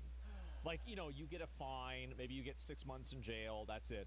You've got to put the people that are involved with this, especially on, like, a federal level, you have to put them in jail for, like, 10 years. I would say maybe even longer. Even white-collar fraud? Well, yeah, of course. Yeah, duh. Obviously. Like, if you want to... So, do you want to get rid of fraud? Or do you want to feel good? I want to get rid of fraud. So, if you want to get rid of fraud, put them in jail for 20 years. You're going to see a lot less fraud. That's how it works. Yeah, it's just... It's common sense, man. What dumbass typed that? Well, I mean, people don't understand, right? Is that, like, a lot of these people, they do it, and they get away with it because there's not any punishment. The protests, the fake protests done by agitators and, professional. It could be more than 19. And also hobos. Don't forget about hobos. And I'll get to this in a minute. President Trump declares Somalia isn't a real country. You can just do things. Yeah, I guess so. And anyway, so let me go back and look at this here. Okay. In recent decades, it became conventional wisdom in Washington and European capitals that the only way to grow a modern Western economy was through ever-increasing government spending, unchecked mass migration, and endless foreign imports. The consensus was that so-called dirty jobs and heavy industry should be sent elsewhere, that affordable energy should be replaced by the Green New Scam, and that countries could be propped up by importing new and entirely different populations from faraway lands. This was the path that sleepy Joe Biden administration. Oh my God. He just going out there and saying it. I've been waiting on this for a while, huh? Oh my, I've been trying to say this for years. Thank fucking God. This is amazing. And many other Western governments very foolishly followed, turning their backs on everything that makes nations rich and powerful and strong. Yeah. And there's so much potential in so many nations. The result was record budget and trade deficits and a growing That is nuts. sovereign deficit driven by the largest wave of mass migration in human history. We've never seen anything like it. Quite frankly, many parts of our world are being destroyed before our very eyes, and the leaders don't even understand what's happening. And Oh my God. He's actually saying it. I've been waiting on this for so long. What's it? What's this here? Somebody's upset. Go back. You said, pull me up. You're off base. There's too many times you typed it. You're insistent. It's annoying. I did see everything. I saw you spam it multiple times. You know you're not supposed to spam. I've said you're not supposed to spam. I didn't pull you up because it was a pointless conversation. You didn't bring an argument. You just said you're off base. I don't want to listen to that. It's stupid. I want to hear you're wrong. the ones that do understand aren't doing anything about it. The fuck? Virtually Yeah, no, I think that really, it's crazy that in recent decades it became conventional wisdom in Washington and they try to do this and just import more and more people, right? You're wrong. Yeah, guys, I got to have a little bit more to that. And so what are you, Sauron? Well, I can just read the messages and then base it off of that, right? It's really not that complicated. So yeah, and what is this? You got another one right here. Trump's on one today. Clintons are officially held in contempt of Congress. Well, wait a minute. So Nick Shirley is testifying today. Trump just straight up says mass migration is bad. He calls people that are coming from, he says that there's a tier list of immigrants. And now they're also putting Bill Clinton and they're being officially held in contempt of court. All this is happening today. What a day. I'll be right back. And then I'll look at that one, okay? All right, good. Maybe they can send in the military finally. Mr. President, the Danish foreign minister rejected your call to negotiate on Greenland. What will I didn't call him. No, sorry. The Danish foreign minister rejected what you said in your speech that you were hoping to negotiate. Mr. President, the Danish foreign minister rejected your call to negotiate on Greenland. What a dumb bitch. Like 30 or 40 fragments No, of her now. sorry. The Danish foreign minister rejected what you said in your speech that you were hoping to negotiate. Okay, great. Yeah, it's one-liners. I don't remember this at all.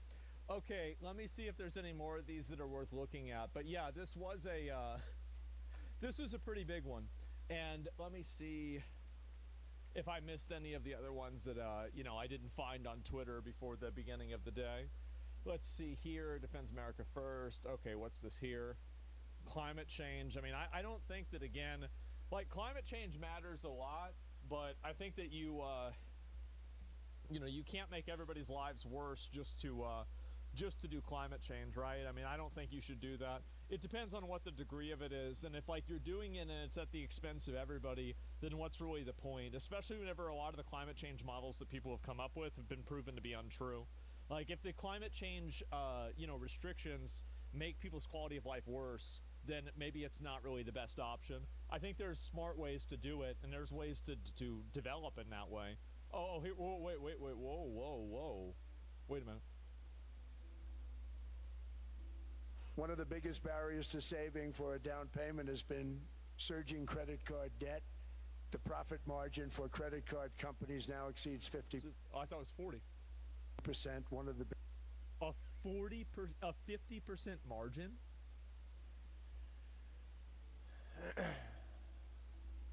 What the fuck? Biggest. And they charge Americans interest rates of 28%, 30%, 31%, 32%. Whatever happened to usury? So to help our citizens... Sorry, I hit the wrong button. Whatever happened to usury?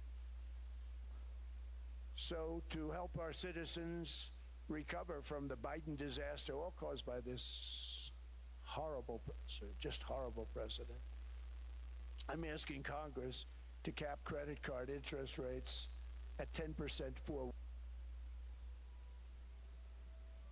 1 year. Holy shit.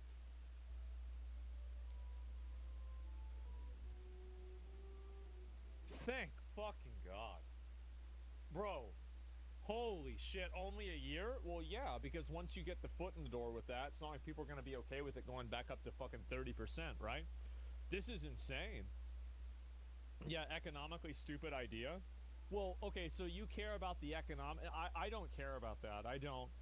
If these credit card companies, if their business model is built around usury, then maybe they don't have a good business model. Why is it that, like, you're operating under the pretense that these credit card companies have some sort of God-given right to be able to scam people and then just extort them for huge amounts of money? I don't think so. I don't agree with that. I think that's retarded. It's bullshit. And this will help millions of Americans save for a home. They have no idea they're paying 28%. It's nuts. They go out there a little late in their payment and they end up losing their house.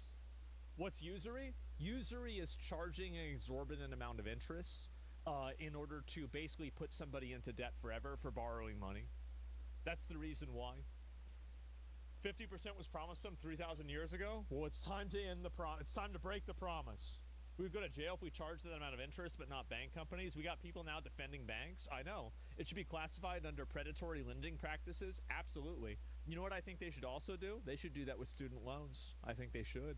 If you get groomed for 12 years going to school and then you finally take out a student loan because every person in your life that you trust has told you that it's the right decision, is it really something that you should be held accountable for the rest of your life? I don't think so. I think it's ridiculous. I think it's obviously manipulative and it's predatory completely. You're grooming kids. If somebody did that to a kid in like a sexual way, they'd go to jail. Maybe the people that are doing it in financial ways should go to jail too. Biden disaster, all caused by this, Americans at 10% for 1 year. Wow. That I would be so happy about this. I would be. This is amazing. And this will help millions of Americans save for a home. They have no idea they're paying 28%. They go out there a little late in their payment and they end up losing their house. Yep. It's terrible. Why the fuck do we let that happen? Why the fuck are we doing that? Why are we putting up with this bullshit? It's absolute shit, man. Oh, he's talking about Minnesota inside of the... Okay, here we go. But equally importantly, we're cracking down on more than $19 billion in fraud that was stolen by Somalian bandits. Can you believe that Somalia, they turned out to be higher IQ than we thought? I always say these are low IQ people. How do they go into Minnesota and steal all that money? Oh, my God. And we have, you know, they're pirates. They're good pirates, right? But we shoot them out of... They're... Jesus, guys. The water, just like we shoot the drug boats out. They're not pirating too many boats lately, do you notice? True. When they go out into those boats and want to take over a $1.5 billion tanker loaded up with oil, and they say, we're going to blow up your boat. They have powerful weapons. You hit the side of the boat, you blow the whole thing up. Yeah. The insurance companies are petrified, so they say, just give them the boat. We'll give them money instead. And I don't do that. We blow them right the hell out of the water. We see them going out, we blow them out of the water. We don't have any pirates so much anymore. We do. I haven't heard that much about the Somalian pirates. That's kind of true. Yeah. They won't be there long. Now they're in Minnesota instead. We've cut down with the hitting of the boats that are loaded up with drugs, including submarines. Can you believe they actually buy small, they call mini subs, very fast. They're meant for drugs. We've knocked out two of them. The Democrats say they were fishing. You have ruined... I love how they say they were fishing. These people can figure out and read a license plate from a satellite, and you think they don't know what's on a boat? Are you kidding me? They were able to extract the president of another country and shut down their entire electrical grid, and you think that they don't know what's on a boat? Are you kidding me? How can you even think this? Somebody's fishing. It's so stupid. I would say. A submarine is not a fishing boat. You don't fish. But we've... I thought you have to fish where the fish are. Knocked down drugs by They're water. underwater. The oceans, the sea, by 97.2%. Think of that. And I actually say, who the hell are the 3%? Because I would not want to be piloting one of those boats. We knocked them down, and now we're going to start on land. It's kind of impressive, honestly. The land is the easy part. What we did on sea is incredible, and that's our great military. The situation in Minnesota reminds us that the West cannot mass import foreign cultures which have failed to ever build a successful society of their own. reminds us that the West cannot mass import foreign cultures which have failed to ever build a successful society of their own. Thank fucking God. Holy shit. Obviously, this is true. Duh. Of course. Trump actually based. Yes, thank God. I'm so glad that he's saying this stuff. Yes, obviously, if you bring a bunch of people over from a place that's a shithole, the place that they're going to go to is probably going to turn into a shithole too. Obviously, if you just took a random plot of land and you teleported all of the Japanese people to this plot of land, that area is going to look a lot like Japan. It's pretty fucking obvious, but the moment that you apply this to something else, people think that somehow it's racist. No, it's not. It's common sense. Duh, Trump's been watching? Yeah, you're looking at reality. So obviously this is the case. Yes, duh. And I am glad to see that there are a lot of things that I say that Trump ends up saying, right? I don't think that he's watching me or something, right? That's insane. But I do think that it's really nice to be validated, okay? It is. It's great to be validated by the president. That part will be redacted on European TV? Well, yeah, of course, because it would be illegal. But yes, very obviously, we should not be importing people. Like, every single immigrant from every country is not going to have the same effect. And there are definitely going to be, like, averages and means that come out of each different country based off of how well those people on average assimilate, what their education is, how close their culture is to American culture. All of these things are obvious, but to a lot of people, we want to pretend like they're not.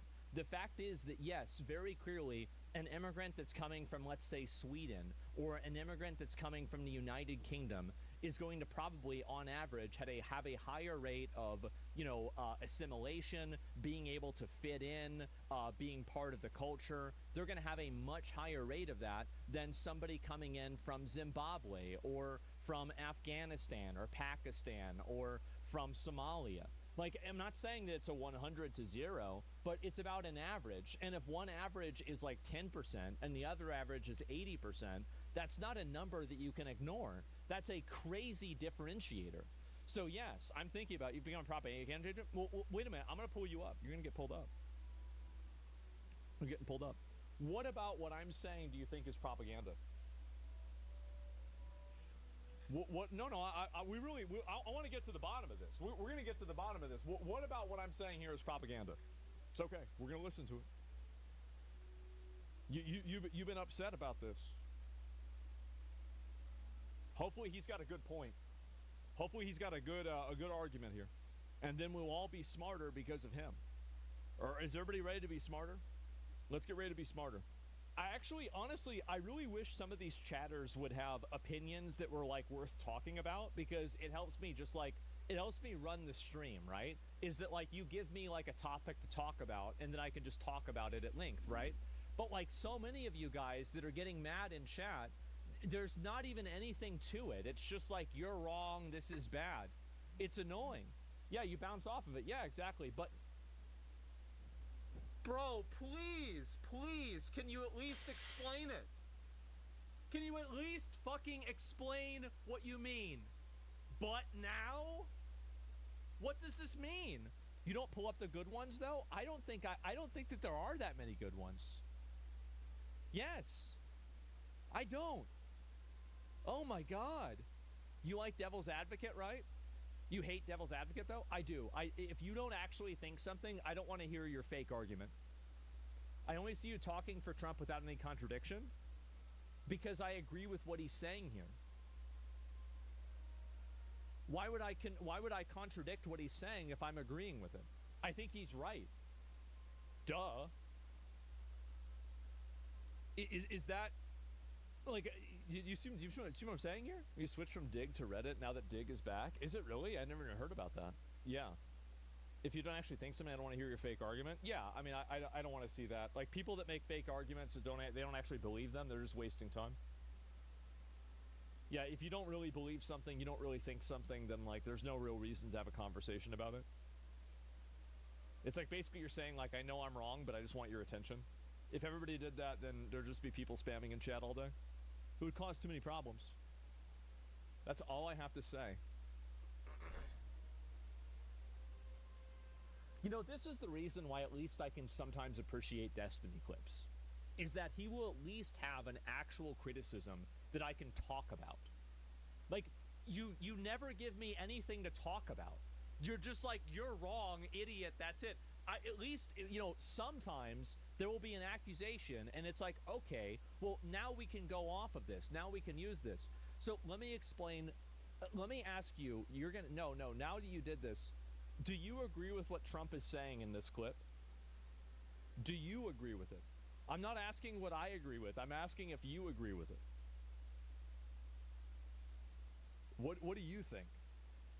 Not what anybody else thinks. What do you think?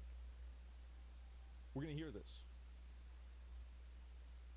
34 messages in 6 years? Yeah, the guy's kind of based. He's not going to get banned. He's not getting banned. I'll ban him next year when he messages again. I'm not agree with Trump. What if Trump says that you should exercise and eat healthy? What happens if Trump says that water is good for you? What happens then?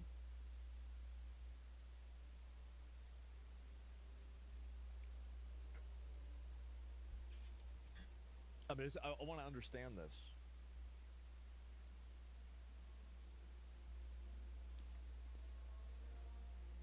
This is like in everything. Gentlemen, thank you very much for your contribution. I really appreciate you being part of today's stream. You're really doing a great job, and I hope you get everything that you want. He's trolling. He is an individual. He is a certain kind of individual, and he is in fact a person. That's true.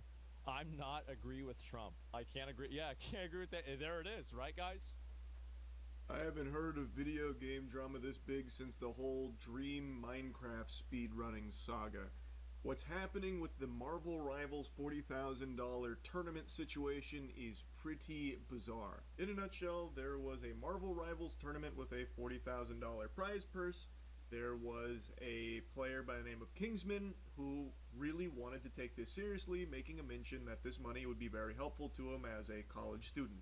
And the rest of the team didn't seem to take it all that seriously, and eventually, when Kingsman was trying to, make changes to the team comp so they could better stand a chance at winning, they all attacked him, and eventually it led to him getting kicked from the tournament. His team then went on to place second to last in the tournament. He dies. Okay, guys. Haste and point proven right now. Do you understand? No, it's well, not. you've been making me play difficult. How do you not see the problem right now? Wait, first of all, it's that ass Kingsman, like, shut the fuck up. Okay, bro. You're doing too much. Lucy's not even on Invis. Second of all, you're getting value because No. She shouldn't be dead. Yes. I'm getting value because I'm 1v6ing. Hulk isn't peeling for you, bro. Yes, Zaza is 0-5, but we won the point, bro. Why? Because they were hard. Like, 4 people are dying here. That means four of their util, 4 of their resources are all spent on Zaza.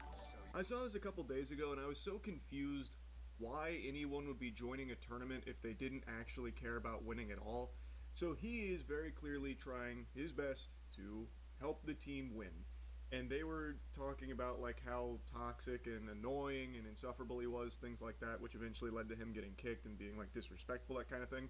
From all the clips I've seen, he never made any like personal attacks against anyone. He was never even like overbearing or like yelling and screaming. The closest he came was in this clip here where he's like, do you understand, like, case in point, we should make a switch, this isn't working, our widow is 0, 5, and 0, which is a very fair point and a good suggestion because it clearly wasn't working. They may have won the point, but I think it's a large part because Kingsman put the team on his fucking back here, like 18-2.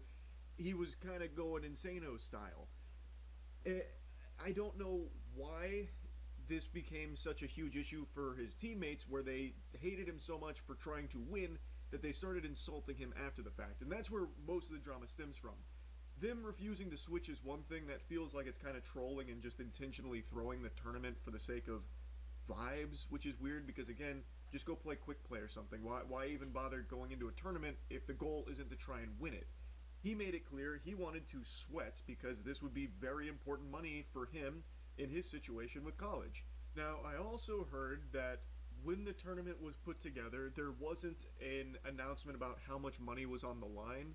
So I think maybe there was some confusion from the team where they wanted to just play for fun and sillies and goofies.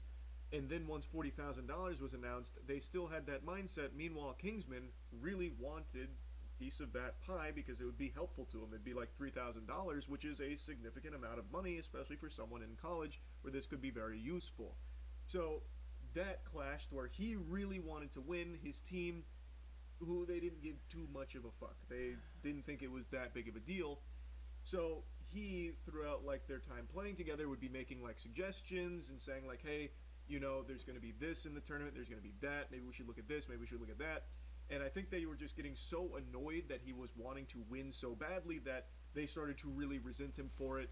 It eventually led to like the bubbling over point where he got reported to the tournament organizer. They said a whole bunch of nasty stuff about him, and then it snowballed into what it is today, mainly because the team captain was so vocal about her disdain for this guy.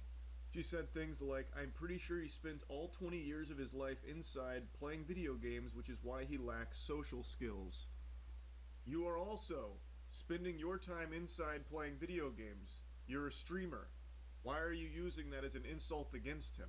I didn't really detect a lack of social skills throughout any of the footage I saw of them playing together.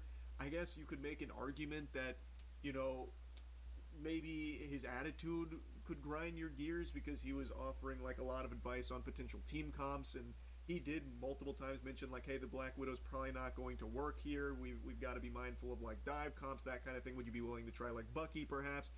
And they would always kind of like roll their eyes at him and be like, shut the fuck up. Like, there's a clip I saw where one of them was like, you've got to just drop this, drop this, drop this. That's enough. Stop making suggestions, basically, about, you know, switching. It's not happening. Look, which I think is a pretty hostile response to that, because this is coming from a place of him just trying to help the team win. I don't think he was being, like, necessarily overbearing with it or anything like that. He certainly wasn't really being aggressive about it. Like, he never got personal. He was never, like, insulting his teammates. He was never doing anything like that, from what I could tell. So I truly didn't see like a lack of social skills. I just saw someone who really wanted to win because there was a significant amount of money on the line. And if you're in a tournament, why would you not be trying to win? Team captain even made this statement saying, I don't want to win with someone who can't take no for an answer, which is a certified stinky comment for sure. That's a big time PU moment right there for the Jumbotron. I don't know where that's even coming from. His suggestions weren't heeded.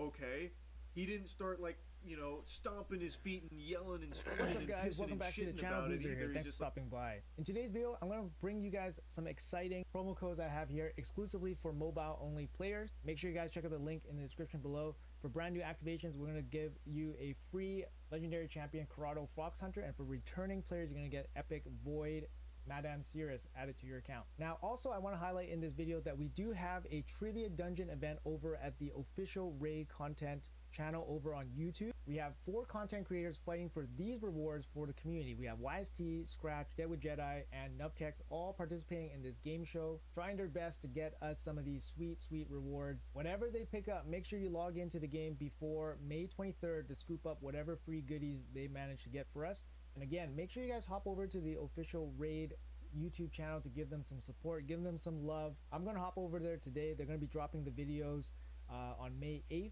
Make sure you guys hop over there and check it out.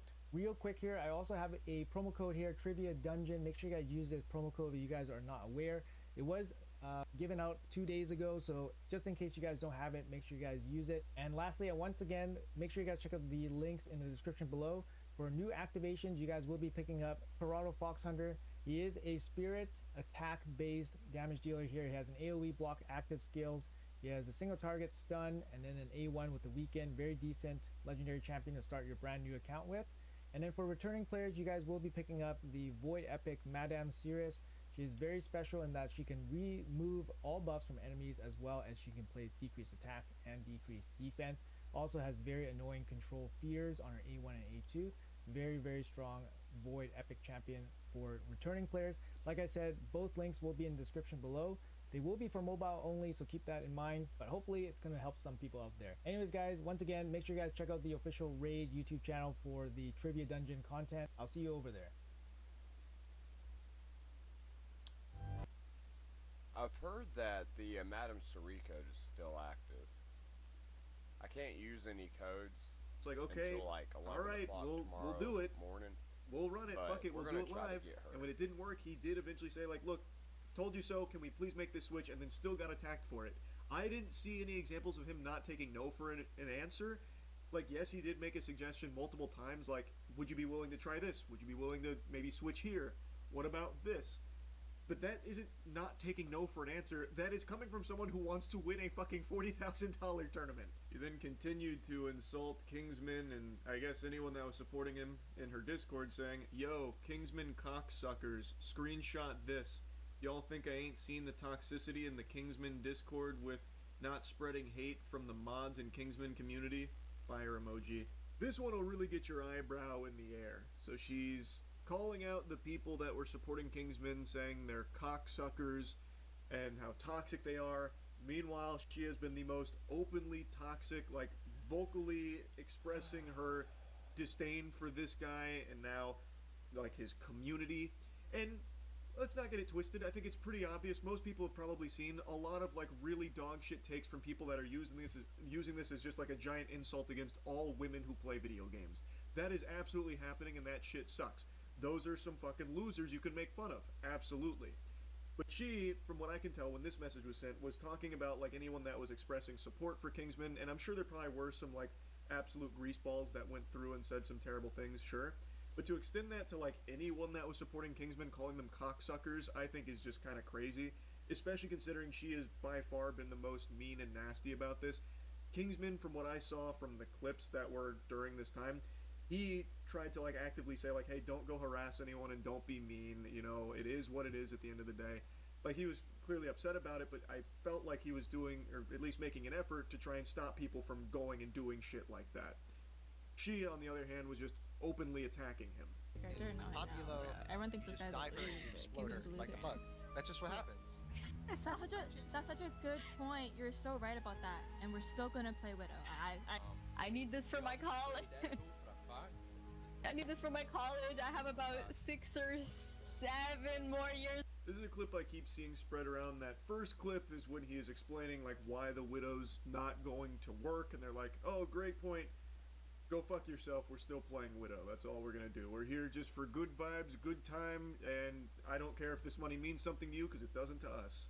That second clip, that is not Cece, that is someone else named Lucy, whom has deleted this VOD, so I can't even find the full context here, but from the sound of things, she is insulting Kingsman because of him expressing the want of the $3,000 because it would be very helpful to him as a college student. So then she's like making fun of him, taking the piss, even threw in an absolutely revolting 6'7" meme reference that'll make your skin crawl about it. It's just very mean-spirited. There's also another clip of her talking about it, saying, like, even if you support Kingsman, like it's fucking Israel or something. I don't even know what she was trying to say with that one. I guess since I referenced it, I'll show you that clip too. I have a genuine question.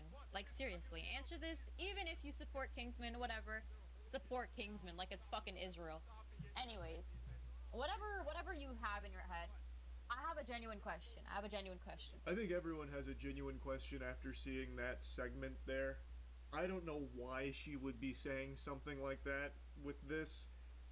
Again, the whole VOD, from what I can tell, is no longer accessible, so I don't even know what the question she was about to ask is. But yeah, it's definitely not a good look, and she is very openly, like, making fun of Kingsman from what I can see in the clips that still exist of it. But this is not CC, this was not someone that played on Kingsman's team, I don't believe. All of this is only the tip of the iceberg, by the way. It gets so much deeper. There was a Google Doc that was put out there from the Widow's boyfriend.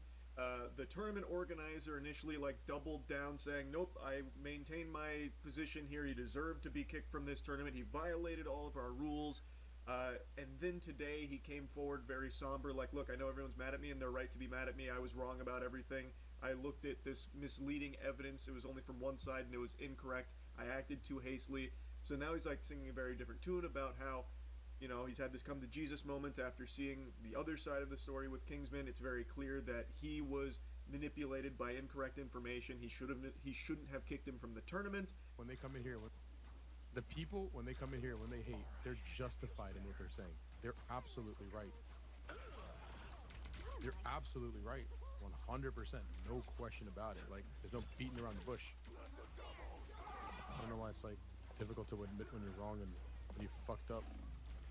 I made a decision based off of haste and based off of misinformation, but everybody in the team knew what was going on. Everybody in this team knew what was going on, and the fact that nobody told me it was, that's whatever. It doesn't matter. It doesn't matter. Also, Kaplunk, whom was the boyfriend in this story, is reaching out with an apology, saying that he went about it the wrong way and overstepped. Zaza, the widow, told him to leave it alone, but he couldn't control his impulses. The demon had to be let out of the cage. Thus, he went in and started sending clips to the tournament organizer to kick him, the Google Doc, all that kind of stuff. And then finally, CC, the team captain, the one who was by far the most openly hostile to Kingsman and anyone that was showing any level of support for him, came forward with an apology as well, saying, "I'm sorry, I was going off the video and forgot to explicitly call this out. Earlier today, I woke up with 1,000 noties from the day before, and people had joined my server from Kingsman, having a panic attack, and I just started experiencing them. So in my freak out, I said Kingsman lacks social skills because he spends his time playing video games inside. I was angry and ended up lashing out at him lashing out at him instead of his community. I deeply regret it. I apologize for flinging another insult out. It shows I have terrible character, but I will be working on watching the words I say and getting help with my panic attacks." A community note even got hot dropped on here straight off the battle bus, saying, "Even after the initial situation calmed down, CC continued to bully Kingsman and speak ill of him across social media. CC has a history of attacking other players and talking trash." So that apology didn't really go as smoothly as I think she was hoping it would. And interestingly enough, from what I can find, Kingsman throughout this entire thing has tried to urge people not to harass anyone that's been involved in it. You know, Zaza, her boyfriend, CC, anyone. He's been trying to like actively calm things down to the best of his ability, but this clearly blew up well beyond anyone's wildest expectations. And Kingsman actually was able to make over $3,000, which would have been his cut of the prize money should they have won the tournament, through subs and donations the last time he streamed, which I believe was last night. So a bit of a happy ending for Kingsman. Not exactly the smoothest sailing for his teammates that were bullying him, attacking him, and insulting him. That hasn't worked out super well so far. Anyway, that's really about it. See ya. Watch this. This is insane. Hey, back up. I'm far enough away. I'm not. Here we go. Influence anything. I don't. No. Okay, I need you to get in your. No, I won't. Ma'am, I need you to leave. It's my right to be here. I will not. Well, you were too close right now. You were interfering. I'm right here. Federal You're investigation. gonna get out of my face. You need I'm to a back public up over citizen. here. No, I won't. Tell me You need why to I'm back up far this enough way. away from your investigation. Step beyond our cars. Don't touch me, please. Don't. Where's your cars? Right here. Where's your cars? All the way Oh, that's great. Get out of here, Karen. That's great. This is like the nose ring for the ears. You see a woman with these hoop earrings? That's a retard. Sure. Beyond your cars? 20 feet, right? See that white car? Yeah. I have a 6-year-old right here. I have a 6-year-old right here in my car. In the car? Ooh, Yeah, I child sure did. endangerment. Yes, child endangerment. But she's hot too, so it's okay. Active policing. It's an This is all on active Look at it. They're trying to explain it to her. 6-year-old right here in my car. In the car? Ooh, Yeah, I child sure did. endangerment. Yes, child endangerment. Get your child. She brought her kid to a federal fucking ICE. And also keep this in mind. I don't know if these people have body cams or not, but the fact that he has to use his phone to record her is such a massive mistake. This should never happen. Like, they need to have body cams immediately, if they don't already. They all have body cams? Do you see that? I don't, actually. I don't see that. What's the body cam? Is it this or is it this? This looks like a radio to me. I'm really asking this question. I don't know the answer to this question. Is this the body cam right here?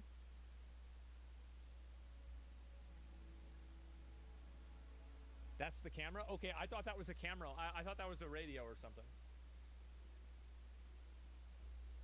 Shoulder is the cam, the chest is the cam. Oh, okay, I get it. Off of the scene. This is an active So she has a body cam, but I don't think the other two do. police scene. Or maybe they do. It's just a different right now too. Yeah, Right here. Yes, I'm. Oh, okay. Okay. All I had to do was wait one more second, and it would have shown it. Okay. Wonderful. I'm very glad for it. Get your child out of here. You I are can an be active right here. police scene. I'm happy right here. Ma'am, listen to me. You have the right to videotape. Okay? I do. Thank you, Hang on, sir. you listen to me right now. I'm gonna listen. But we have someone that's being detained right here. Okay. Mhm. You have a. Tell me child where in the you need front me to go seat. Hang on, exactly. I need you to stay. Do me a favor. Yeah, In the I front will. seat with no car seat. Okay. Do me a favor. You can videotape all you like, but you have to stay. You cannot come past that driveway. Perfect. Okay. I'll be right back. Thank Okay? you. Thank you. Stay at your car though. Okay. Thank You're you. more than welcome to video. Thank you, sir. But do me a favor. By state law, we're policemen too. That child is supposed to be in a booster seat. He's not of age. So make sure you put him in a booster Great. seat because I'd hate to give you a ticket. You can give me a ticket. I'd love it. Absolute Karen obliteration. She brings her crying baby to an ICE arrest. I'm sorry, but you're not a good parent if you're bringing your crying baby to a place where people have guns and machine guns. This is insane. What the fuck is wrong with you? That's unbelievable. Oh my fucking God. Yeah, she give her what she wants. I know. Yeah, these Karens are so obnoxious. This is lunacy. I don't think people realize how bad these people are, because what's happened is that you've had a tremendous amount of these people that have just been able to go around and do whatever the hell they want. And on top of that, let me see here, and on top of that, you have these people that think that there are no consequences for their behavior, and they're aggressive, they're hostile, they're vitriolic, they're argumentative, they break the law. They don't even consider the law to even exist. They don't care about the law at all. Yeah, 80% of protesters are white liberal women. There it is. Should be child endangerment? Yeah, I think so. I absolutely think so. What's this? Okay, let me see what this is. I mean, it is child endangerment. It's not even a question. It is. If you're bringing your child to an area where there are armed officers and there could be a firing, then yeah, you're absolutely fucking endangering your child. It's not even a question.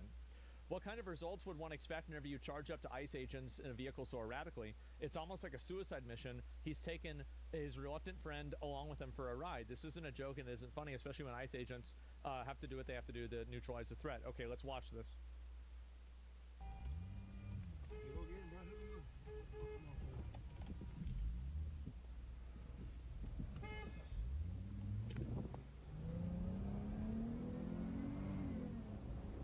Watch out, watch out. Cancelled. Fuck you! Shoot! Chill, bro. Shoot!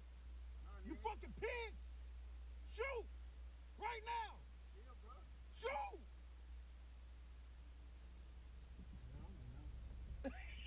Bro, you get out, you retarded. Nah. This is not real? Yeah, I don't know if this is real or not. I have no idea. No.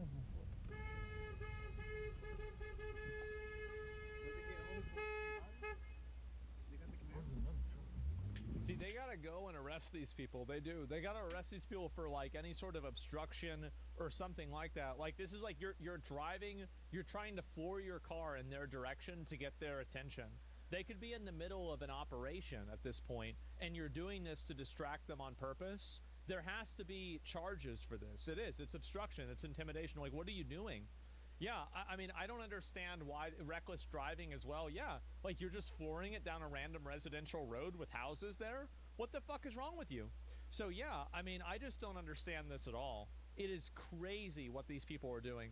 Women that will use their underreported topic, women who just use their kids as social accessories. They just want the attention when they're babies and try to make them like them as quickly as possible from a young age. I think that in a lot of these cases, these women do bring their kids to make their kids, like whenever I see a baby that's at a riot, that's a person that wants to use that baby as a prop. That's disgusting. Really, I don't know how every normal person can't come together and say, this should never happen. This is fucking deranged. What are you even thinking? Yeah, it's crazy. It's a human shield. Oh, well, she was trying to run him over. It's self-defense. I wish she was, and I wish she did. And guess what? If she did and he died, I would have celebrated, because eyes aren't people. They're fucking demons in human form. Oh, well, Do you know how I got these scars? I went to art school. Got $60,000 of student debt. It's the SSRI Joker. Oh, God. This crazy bitch needs to be locked up. Some 5-foot-tall internet troll is gonna... I don't think he's 5 feet tall, okay? He's probably shorter. Dox people like ICE agents, people like me. I mean, like, how's that gonna play out? Yeah. You see, you think you're tough because you're with some mob on the street against some agents throwing snowballs at them or whatever else. But you've doxed people. Now you're advocating for people to come to my home with my family and my kids there. It's beyond that. It's all the false positives and all the accidents. So, like, for example, if you give somebody's name and you put somebody's name out there, well, then what if there's somebody else with the same name that they go to instead? There have been swattings that have happened that have gotten innocent people killed because they went to the wrong person's house. Like, it wasn't even the right person. Let me tell you, as someone who's dealt very violently with a home invasion personally, I fought harder in that brief encounter than I ever did in Iraq. For these agents or anyone who might have to deal with people coming into their homes, there's no rules. This won't be tear gas being fired at them. These are going to be real bullets coming fast. Yep. Because when you're defending your family, you don't care about rules. You don't care about laws and what might happen if. I hope he's in Florida. This is the way it should be. He's right. You only caring about killing what's coming through your door. That's right. Anyone who's ever seen combat knows this and can relate. When you are trained for this too, it has a unique way of kicking in these circumstances. And you're in your own home. You're on your own turf with your children's the home field lives at advantage. stake. So I am pleading with these people not to go to these agents' homes for their own safety, for liberal sake. For your safety, yeah. Not for the agent's sake. Because if it was me, again, speaking from experience here, you think the mob's going to protect you? Ask the 4 kids who got free trips to the ER who broke into my house. A trained agent or officer or military guy. He 4v1'd them? Who is this guy? We're going to drop like 15 Holy of you shit. people before you even figure out what's going on. And I bet you're going to rethink showing up at an officer's house after you have a hole in your chest. You think these people, and honestly, people like me who are also a target, you think we're aggressive now? You think we're the... Wait till you threaten our families. True. You have no idea how hard we'll fight. There's no mercy or standard or remote version of humanity you will experience if you show up at my house and threaten my children. Based. I'm not saying this to, start a fight. I'm pleading with you, Libs. Stop it. Because that's the line. Yep. You keep up this rhetoric, there's going to be carnage, and not on our side. He's right. He's completely right. There should never be any degree of doxing. He said it multiple times inside of the context of them intruding into his own home. This is not a call to violence. I've never advocated for anyone to go to anyone's home. You lying little weasel. You nasty little gnome. What are you talking about? You never advocated for it. Oh, guys, I didn't advocate for it. I just gave you his name, and if you look up his name, it gives you his address. You nasty little rat. Oh, God. Who is this guy? I hate this guy. I do, too. I think everybody does. Maybe he does, too. Yeah, he's mad that he's been doxxed, but it's his own post. He has his own post about his house. Nobody should be posting names or anything. Anything that is being posted about a person that isn't volunteered by that person is generally, there's some exceptions, right? But, generally something that you should not be spreading around the internet. Anybody who knows how to dox people knows that, these are the keys that you need to open the door, right? Like, metaphorically. And so he's giving those keys out. That's what he's doing. And that's one of the keys is a name. And so you shouldn't do that. Yeah, I think it's such a huge problem. He should not be doing this at all. And I don't know what's this. What is this here? Wife of Renee Good just released a statement. And what is this here? Kindness sparked our family. Renee was a Christian who knew all religions teach the same essential truth, that we're here to love each other, care for each other, and keep each other safe and whole. Why did you say drive? I'm not going to read all of this bullshit. And yeah, she has pure sunshine. On January 7th, we stopped to support our neighbors. We had whistles. They had guns. You had a car. They had a gun. There you go. It's crazy. If you're a mother of 3, the last thing you need to be doing is going out there and violently getting into altercations with federal officers. I'm sorry. This is insane. Women don't need to be going out. I saw this other video too. Let me see if I can pull this up. It's absolutely ridiculous the amount of stuff that these people are doing. It is fucking deranged. And it's dangerous too. It's so dangerous. And that's the thing that I don't think enough people talk about, is how insanely fucking dangerous these people are making everything. They're making everything so dangerous because they just say, you know what? I'm not going to follow the rules. I shouldn't have to do what people tell me. I'm going to do what I want. The reason why white liberal women are the most dangerous things on the planet is because they've experienced no consequences for their bad behavior for their entire life. They live the most privileged existence on the entire fucking planet, and they think that they're being oppressed. They think they're in The Handmaid's Tale, but they're actually basically fucking royalty. Quite simple. They have nothing in their life that they have to worry about. No My man.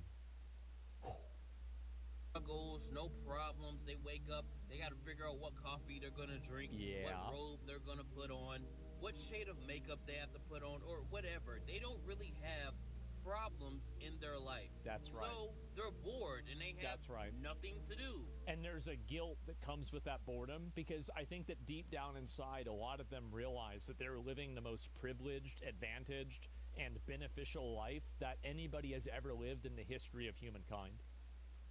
And I think that they have a guilt for that, and they have to offload that guilt by being angry, psychotic harpies at ICE. And us being humans, thousands of years of being hunter-gatherers and struggling to survive, you know, it's really been like the last 100+ years where Western civilization, you could really just chill and live your life. You can. So it's still hardwired in your DNA to find something to fight against, because that's what we've done most of our history. So the white liberal woman with nothing to do, she sees somebody else's problem and she imprints it onto herself. That way she has something to do. She has something to fight against. And the most dangerous part, she's not bored. Make sewing great again. There's got to be something else they can do, right? Holy shit. Anymore. I mean, why do you think they put the LGBTQ flag in their bio, the Palestine flag, the Venezuela flag? Collecting all the world buffs. Line them up. Ready for the raid. Flag, the Ukraine flag, oh, damn, there's a lot of flags now that I think about it. They was there for BLM. She wasn't even halfway done. Stop Asian hate. They start to push all of this stuff because they have nothing themselves that they have to fight against. That's right. And the scariest part is they don't give a fuck about any of it. They don't care what's happening in Palestine. They don't care what's happening in the Ukraine. They don't even care what happened in Venezuela. The Venezuelans are cheering and they're telling them to stop cheering. They don't really care. They just want to be seen as important. Do you know who else said this? It was the GOAT. Ted Kaczynski. Interesting guy. I don't agree with some of his mailing techniques, but he had some ideas. And that's the most dangerous thing. These people, some people call him the Unabomber, about your problems. If it's not popular, they're not going to say anything about it. You want to know how I know? How Malcolm X was the first. About what's happening in the Congo and Sudan right now. I'll wait. They tell you they love black people, but let me be walking down the sidewalk at night. They're going to clutch that purse a little harder or probably cross the street. Yep. They claim not to be racist, but have a legitimate superiority complex when it comes to other people who do not look like them. Yeah, they think they're trying to help you, and to the extent that you don't think that you need their help, they think that you're stupid, and they insult your intelligence and do it anyway. Instead of trying to listen to you and what a minority group needs, what they do instead of that is they tell the minority group what they need, because it's actually not about you at all. It's about making themselves feel good. That is the primary motivating focus. That's it. To be seen as a good person. It's all just a virtue signal and a grasp of trying to be relevant, bro. Yep. Abso-fucking-lutely. Yep, there it is. And I'm glad to see him say this. And you know who else said this? This is what I was trying to get at, right? And where's it at? The reason why white liberals... This is it. The OG. The white liberal is the worst enemy to America and the worst enemy to the black man. Damn. The X-Man himself, that's right. Look at this here. Oh, here's another one.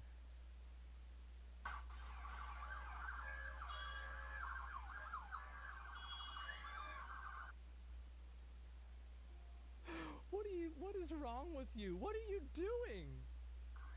What are you doing?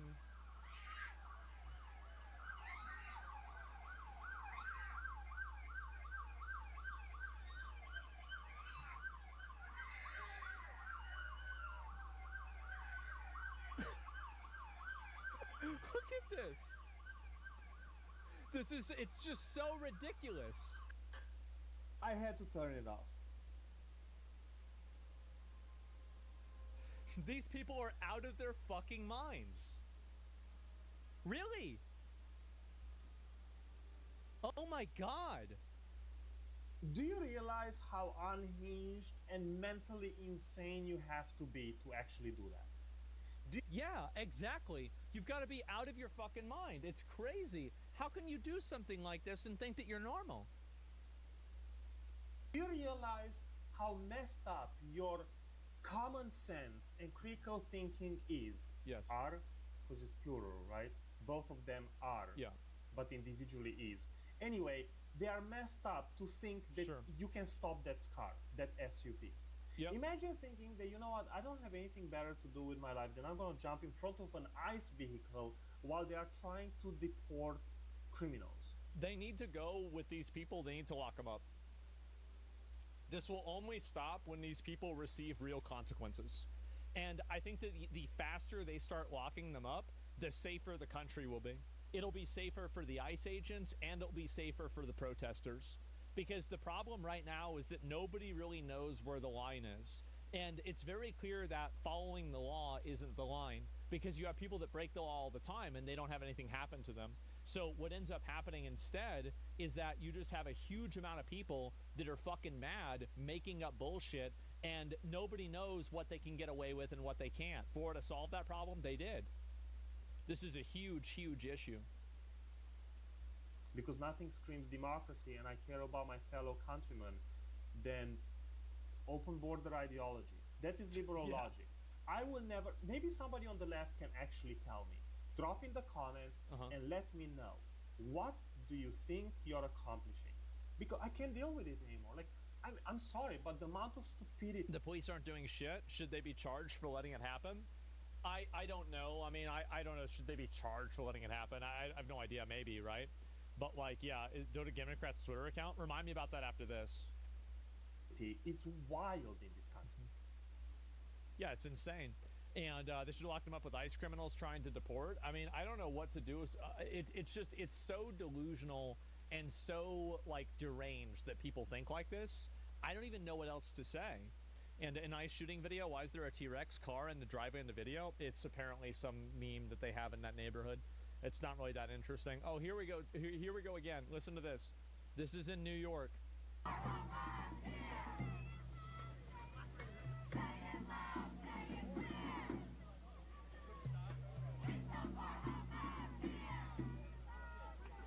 We support Hamas here. Oh my God. What is wrong with you? Really? That's insane. You're supporting Hamas? I mean, these are literal terrorists that rape people and kill them. I can understand, like, supporting Palestine, sure, yeah. Or free Palestine, yeah, great. But Hamas? What the fuck is wrong with you? They're literal terrorists.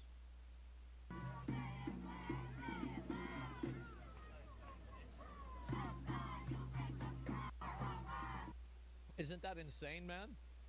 Yeah, and this is the reason, by the way, why they're not celebrating the Iranian fall of the government. It's because a lot of the leftist party has been taken over by these psychos, these people that are, they're not advocating for equal rights, they're advocating for terrorism. They're not advocating for freedom, they're advocating for oppression. Do you think that Hamas lets people live freely? Of course fucking not. And so that's it. It's just insane, man.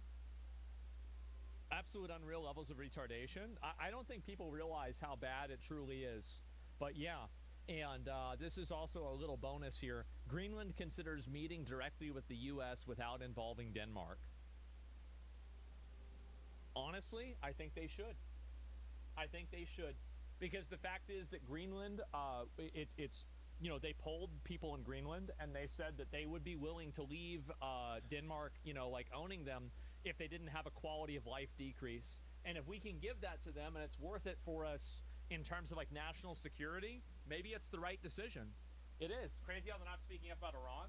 That's right. It's because they've been taken over by radical Islamist fucking, like, I don't even know. They're like these white women that are supporting like terrorists that would.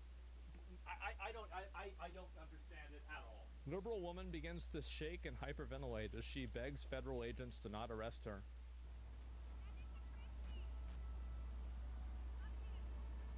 That Mustang's coming on you pretty fast.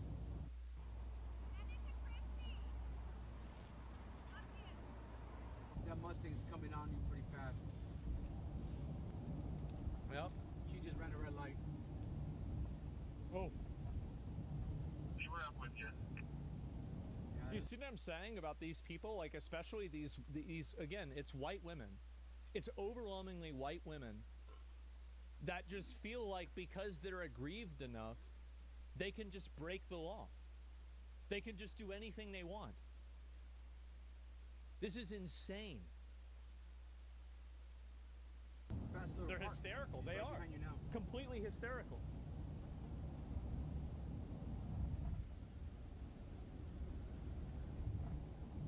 Alright, just slow down. Let me do this. Maybe it's just her being a woman driver. Yeah, come down here. We'll have to see. We'll see if she's parking. Turn on the lights. Turn on the lights. Turn on the lights. Turn on the lights. Turn on the lights. Turn on the lights. Turn on the lights. Hey, wait.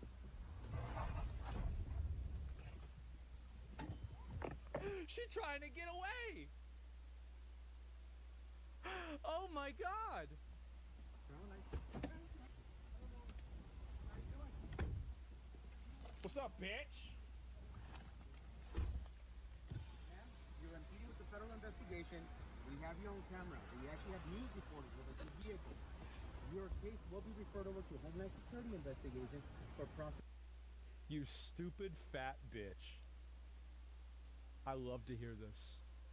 Oh, it's beautiful. Execution. Oh God. You will be arrested. This is your last and final warning. Hold on a second, guys. Give me your license, please. They have to stop giving them warnings. They have to stop getting warnings. This is crazy. You got to put your foot down on this stuff. You got to arrest these people. You've got to charge them, fine them, put them in community service, do something. Look how calm and professional he is. Well, yeah, of course. It's not like somebody's trying to run him over, right? I mean, imagine that. That'd be crazy. I will once again tell you, you have cases in danger. She's driving with kids in the car? Oh my God. How do they let this bitch go? Put your vehicle in park and shut it off, please. I understand. I'm just a don't feel bad for me. Get the fuck out of here. We've got to stop feeling bad for these freaks. You are impeding. Look where you are. You are almost causing an accident. You are surrounded by federal agents. Nope. Okay, I am nope. The deputy field office director here, ma'am. You have to.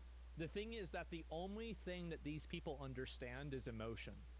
And you want to know what one of the strongest emotions is? Fear. They should be terrified to do this. They should be absolutely petrified at even the idea of trying to impede intentionally a federal investigation because they're angry with what's being investigated or what they think is being investigated. You have to make them afraid. Did you see the video yesterday that I showed about that woman who was saying that, oh my God, well, now I don't know if I want to go out there and protest and follow ICE around because something bad could happen to me? Good. Stop doing it.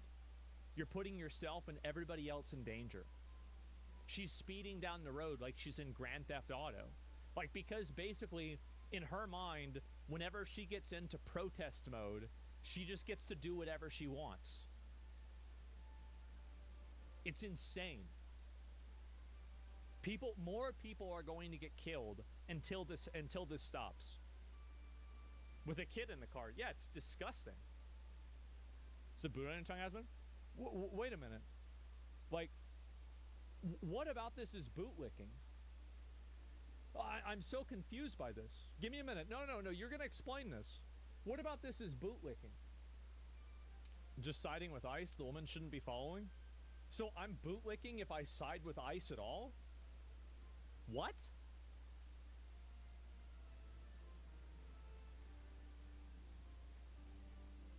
What? What are you talking about?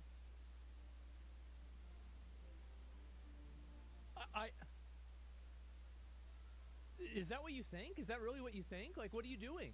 I mean, she has a child in the car. It's not about siding with ICE. People get so confused by this. It's not about, it doesn't matter who the enforcer is. You shouldn't be speeding down the road, running red lights in the process of trying to obstruct a federal investigation or an ongoing federal event with a child in your car. You shouldn't be doing it at all, much less with a child in your car. It's so reckless and insane. How could you even think that? And I think that the people, like, and this is the reason why I'm kind of going hard on you. I'm going to say why. The child shouldn't be in the car. Well, even if it wasn't in the car, she would be completely wrong. What about this is bootlicking besides the fact that so if anything, if I ever agree with ICE, it's bootlicking? Like, what are you talking about? Like, have you ever, have you even thought about what you're saying at all? It's crazy. And the reason why I'm going hard on this guy is because there are so many people out there that just constantly say this stuff in order to shut down any degree of accountability for bad behavior. She's running red lights, she's stalking them, and she has a kid in the car doing the entire thing. What are you thinking? You're creating an ecosystem where these women put their children at risk. They put their families at risk. They put themselves at risk. They put the community at risk. They put officers that are just trying to do their job at risk. Stop making excuses for bad, unlawful, illegal, like bad faith behavior. There's no excuse for this. It's not okay to do. You can't have a society where this happens. It's chaos. Federal masked agents shouldn't be on the street. There's tons of masked agents that are doing that all the time. If they weren't masked, would you be okay with it? Would you be okay with ICE going around and arresting people and all these illegals, even if they weren't masked? Changing a subject? Yeah, it's such a simple yes. You'd be okay with it. Okay, so you're unhappy with them having masks. Okay, well, I mean, again, if you're unhappy with them having masks, then the first thing you should do is figure out why there's a massive community of people that are trying to dox these people and go out and arrest them. Now, this is what I think they should do. I do think ICE officers should have a badge number that's visible. I just don't think that badge number should correlate to a name on a public database. So I agree with you that ICE officers need to be identifiable, but I don't think that identification should be just like admissible to the public completely. Like they have body cams or something like that. Yeah, what difference would that make? Yeah, I mean, like, so if they had that, that's fair. Exactly. And so that's what they should have. You're maybe right about this. By the way, this topic is also fucked. What's this? Oh, yeah, I'll look at it again. Yeah, let me get to that. The body cams? Yeah, they should have body cams too.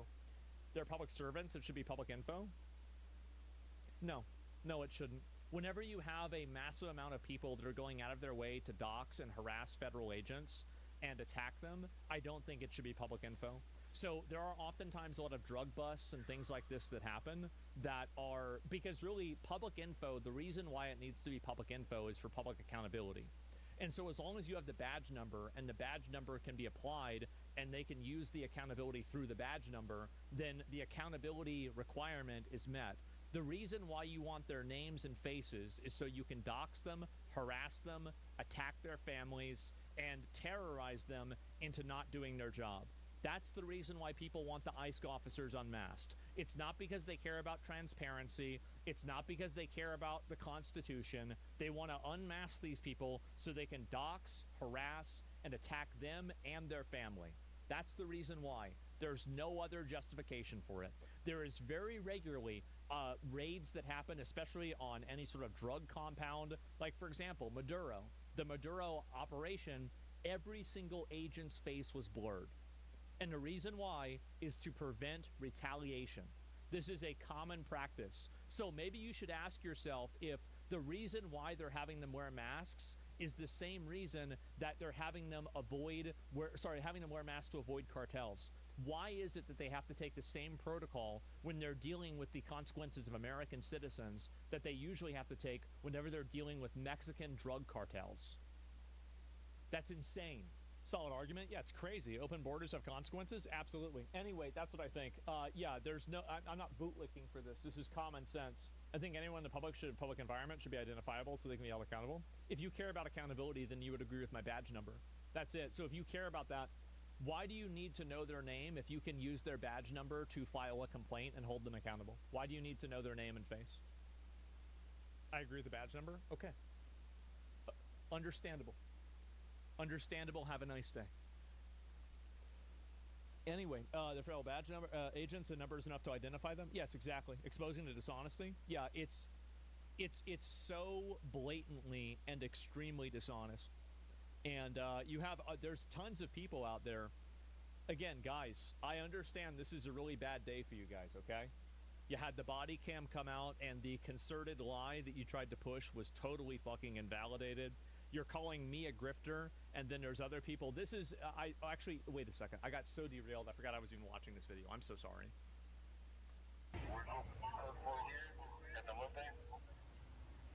Stand by, we're running the name. We're going to refer this case over for enforcement action. Please. You got it? Please, I'm just a mom. Never, ever, ever. Your tolerance and your willingness to accept this, they will take as weakness. Please, I'm just Kylie? Yes, please, I'm just You turn around and get out of here. I'm getting out of here. Here you go. Slow down. Yes. Should have never let her go. You never let these people go, because she's gonna go. She's gonna talk about how much of a fascist government she was in. She's gonna go and do it again. No, you stop letting them go. Stop letting them go. You have to throw the book at these people, because if you don't, they won't stop. Hey, guys, I got it. Got it. Everybody break away. Everybody break away. I'm going home. Kylie, look at me. Quiet. Look at me. Take a deep breath. Okay, I need you right now. Take a deep breath. I want you to pull over right here and go home. Okay? Take a deep breath. I'm shaking. You may leave. Please turn around. I'm gonna stop traffic for you. Go. That emboldens her? It does. It'll embolden her. And then other women will see that. Not even women. I mean, I think that I kind of like, a lot of these people are overwhelmingly women, but there are also men that do the same thing. It's important to keep that in mind. You have to stop letting these people go. You have to stop having, they prey on your sympathy. They prey on your sympathy and they act weak the moment that they face accountability, and then the moment that you're in the same position that they are, they try to run you over. Do not ever let them do that. The fact that they're letting these people go is insane. I don't know if it'll embolden her, and she seems genuinely shaken by the incident. Well, imagine how shaken she's going to be if she gets arrested. Then she's definitely not going to do it again. And then here we go. I think leftists believe they have some kind of sanctioned moral authority or culturally recognized social position that grants them the prerogative to intervene in any situation they happen to stumble upon, and everyone else, including law enforcement, has to defer to them. Yes, exactly. And you have this protesters redirecting traffic.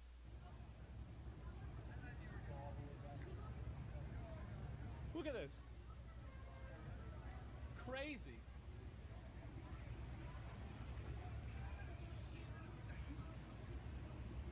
It's ridiculous. It's absolutely ridiculous. Yep. Isn't that illegal? Of course it's illegal. But nothing will happen to them. And that's why they keep doing it.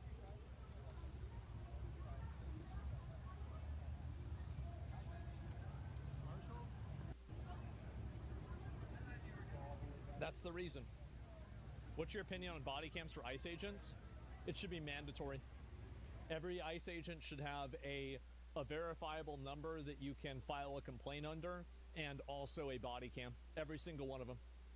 And also, like, this is another thing, is that none of these problems would even be happening if this didn't happen. If this stuff never happened, I don't even know if this is the American border, but, you know, assume it is. If this never happened, this would have never been a problem. Red carpet treatment? Yeah, I guess so. If it's illegal, why does nothing happen to them? Because the government has been weaponized. They've been weaponized in order to allow it to happen. Yeah, impeding. Listen to this. In this case, impeding the road so ICE officers could not complete their mission. Impeding is not a crime. I looked at the 21 subsections of obstruction of justice and none of them fit.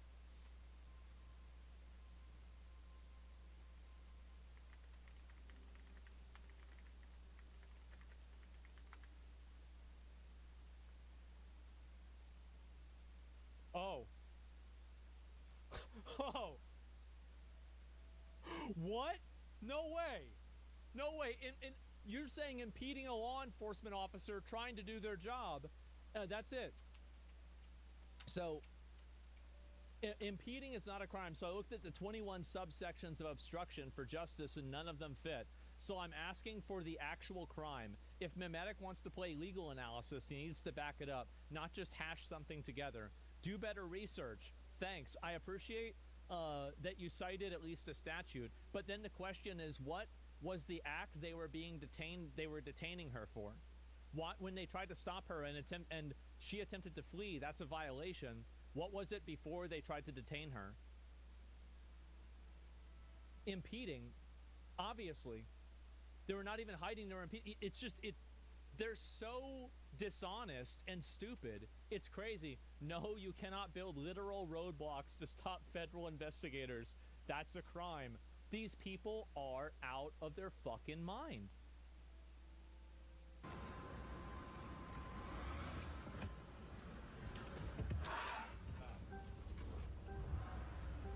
We can play. My car's bigger than yours.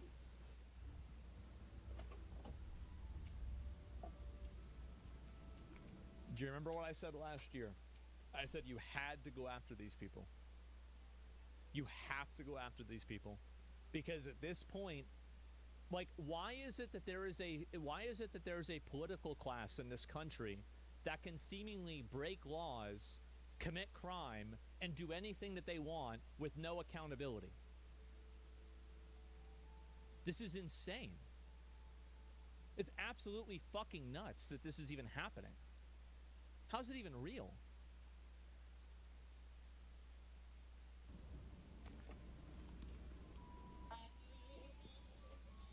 I keep saying it. Arrest them and seize the cars. ICE! It's ICE! Please help me record. Get behind them if you have a car. If you have a car, please pull behind them. It's ICE. Can you pull behind them? It's ICE. They're trying to kidnap people. Please pull behind them. They've got to arrest these people. They do. I'm showing all these videos because I want to radicalize as many people as possible to realize how much of a huge problem this is. I want people to see how bad this actually is. This is crazy. It's insane. Please pull behind them and park, please. Just so obnoxious? Of course they are. Please park behind them. Can you put your car behind them, please? It's ICE. Do you think ICE is a good thing? I do. I completely agree with them. I think every illegal alien in the country should be deported. Put your car there. They're gonna move. Hurry, please. It's really simple. Hurry.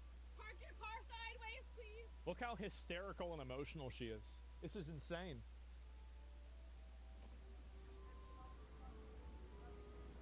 Hurry. Please help me interfere with federal officers. Yep. Look at her go.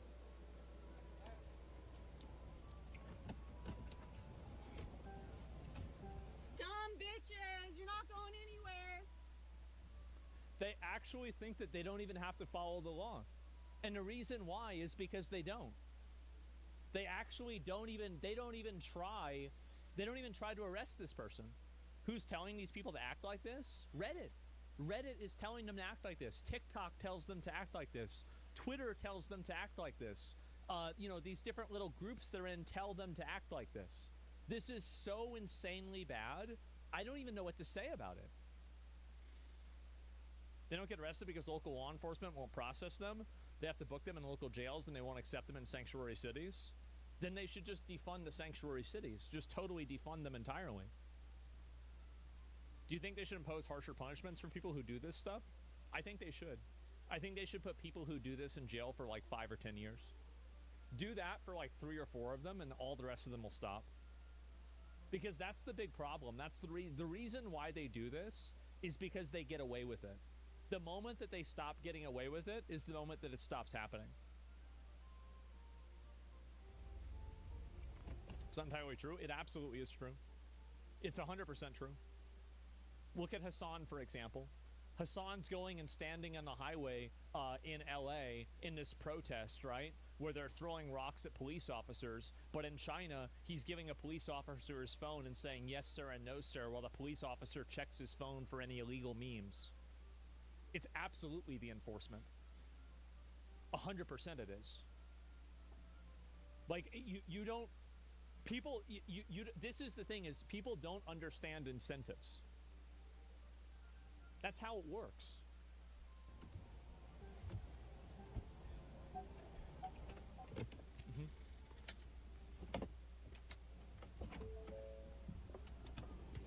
They can take away their licenses permanently as a start. Can I you think guys they should. go off the road, please, so they can't get out?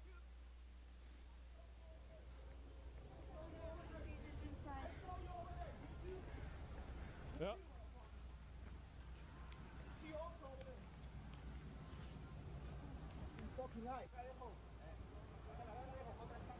Probably your husband's truck too. Yep. Fat. Probably fat. Yeah. We have them blocked in, but we need more cars.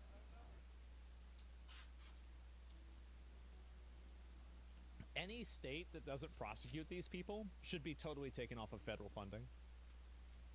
Invoke the Insurrection Act. Completely arrest the people that aren't doing that. Because at that point, they're basically complicit with a crime. They're conspirators. They're accomplices. How is this legal? It's not. It's not legal. It's just that these women do it because they get away with it. That's why it's overwhelmingly women. It's because women get treated with kid gloves by the justice system, and so they think they can get away with anything. That's the reason why.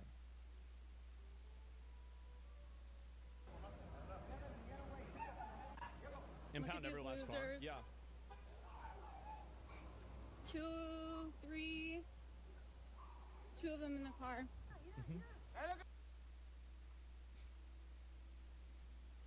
And the best part is that it's a white liberal Karen who is going off and trying to dox an ICE agent who isn't even white.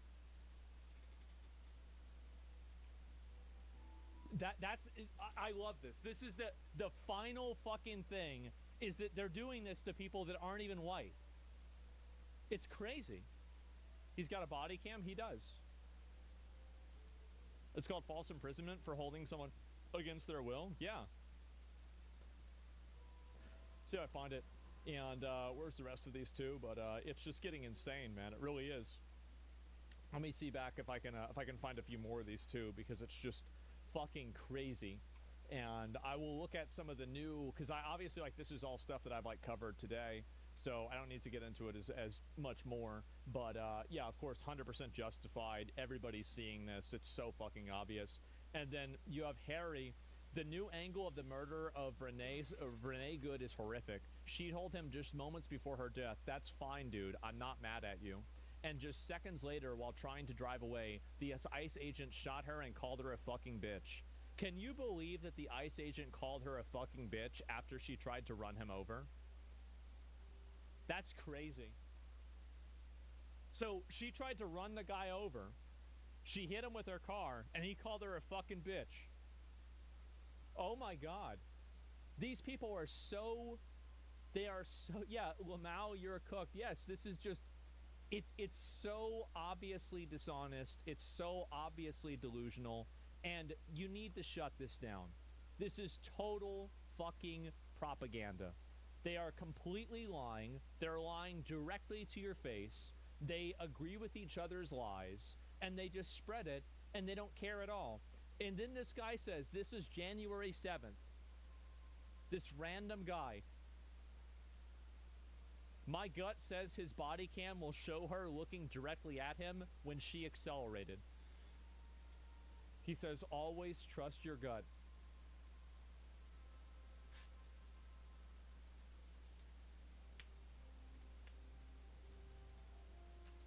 Man. How about that? This is sad. CNN's Anderson Cooper has an even new video of the shooting that's even worse for the Karen. Is it really? I don't know. I have to see it. Oh, this is another one. Move your cars. Don't block the road. Stay in your car. Stay back. I live here. Okay, don't block the street. I'm not. You're in the middle of the intersection. Can you believe this? Who are these people? They're being told to use their cars. They're not being told to. It's obvious to use the car. It's obvious. Here we go. Let me get to another one.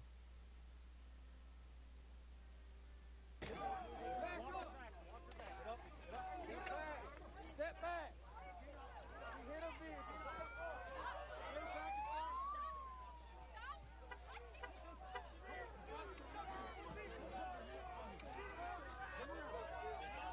Oh, there it is. There it is. Look at this.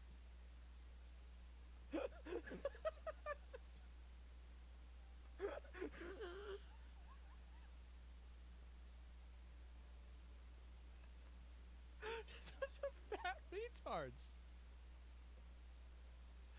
What the fuck is wrong with these people? Oh my God. So yeah, this is insane. Why are they doing this? Because they're hysterical weirdos. That's why. And here we go. She was just trying to flee. She was turning her tires. Okay, she did try to run him over, but she didn't touch him. Okay, she did touch him, but she wasn't seriously trying to hurt him. Okay, she tried killing him, but why didn't they just shoot her tires? Oh my God. Man. It's, yeah, see, this is the real reason. is that they wanted her to run him over. And I said this at the very beginning. And this is the thing is that everybody always, there are some good-natured, conscientious people that still think that you should listen to what people say and believe them whenever they say something to you. What a mistake. You never do that. What you do instead of that is you go out there, you look at the way it is, you see how they behave. Brand new breaking Iran news. Oh, wow. Okay. Let's see. Okay. Yeah, we're going to get to all that. Let me just give me a little bit longer, and I'm going to then look at the Iran stuff, because I just read this is the headline. Reports say Iranian hospitals are overflowing tonight with dead and wounded protesters. If there's a time for us to come in, it's probably going to be pretty soon. It will be pretty soon. And, yeah. I don't know what to say. The left is gaslighting so hard, even with the new video. The thing is that at a certain point, the level of gaslighting becomes counterproductive. This, by the way, why you don't debate with Zahn. You can't debate and you can't argue with people when those people will not even accept reality. You can't argue with a person that is trying to lie. The moment that a person engages in dishonesty, and the moment that a person engages in any degree of lying, misrepresentation, or anything like that, all bets are off. You can't have a conversation with that kind of a person, because you're not playing on even ground. It's bad faith. Yeah, you never even begin a conversation like that. There's no reason at all. The new pivot. Why was the agent holding a cell phone if he was fearing for his life?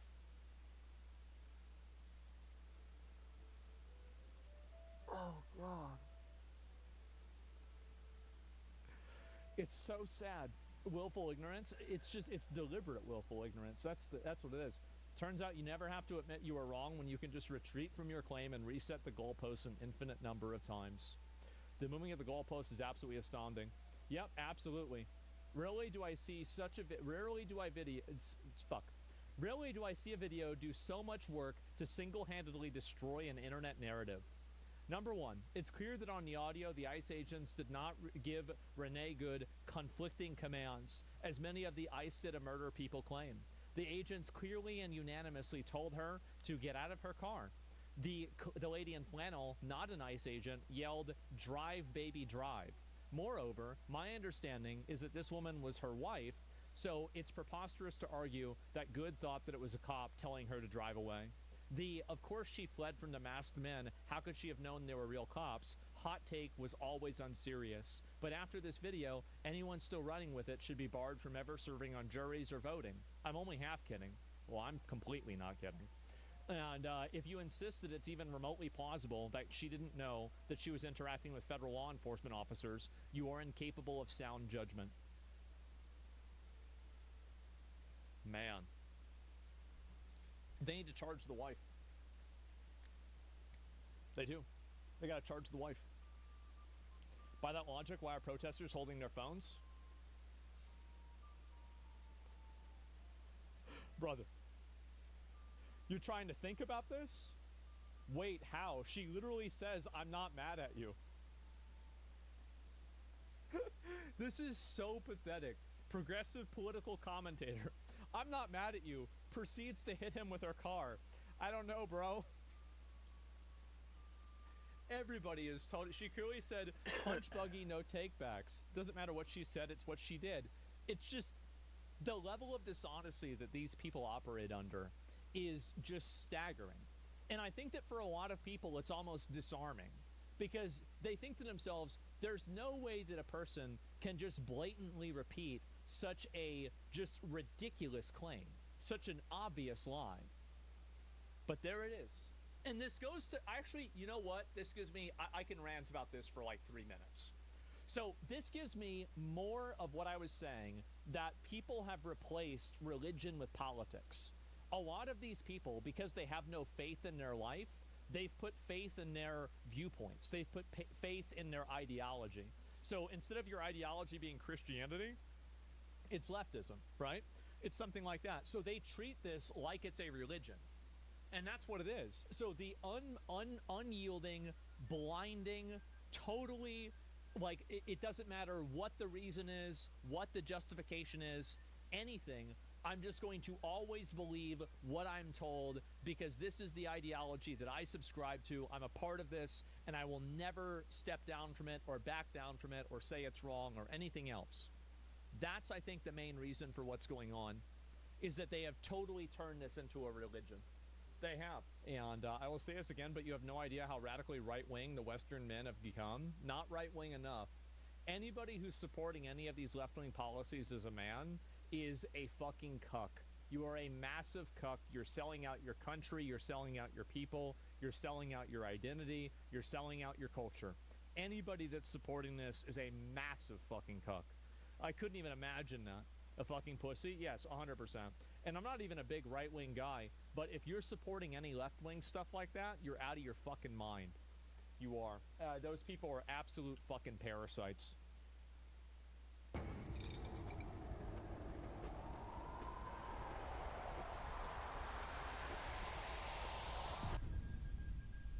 You know these 18-year-olds are wild. Do they ever send pictures of themselves naked to you, and you have to delete it? Yeah, I always delete all of them. Why would you ask her to show you a picture? I didn't ask her to show that. But you better turn the video off. Okay. Violation of my rights. Yeah, and you try to violate a 10-year-old girl.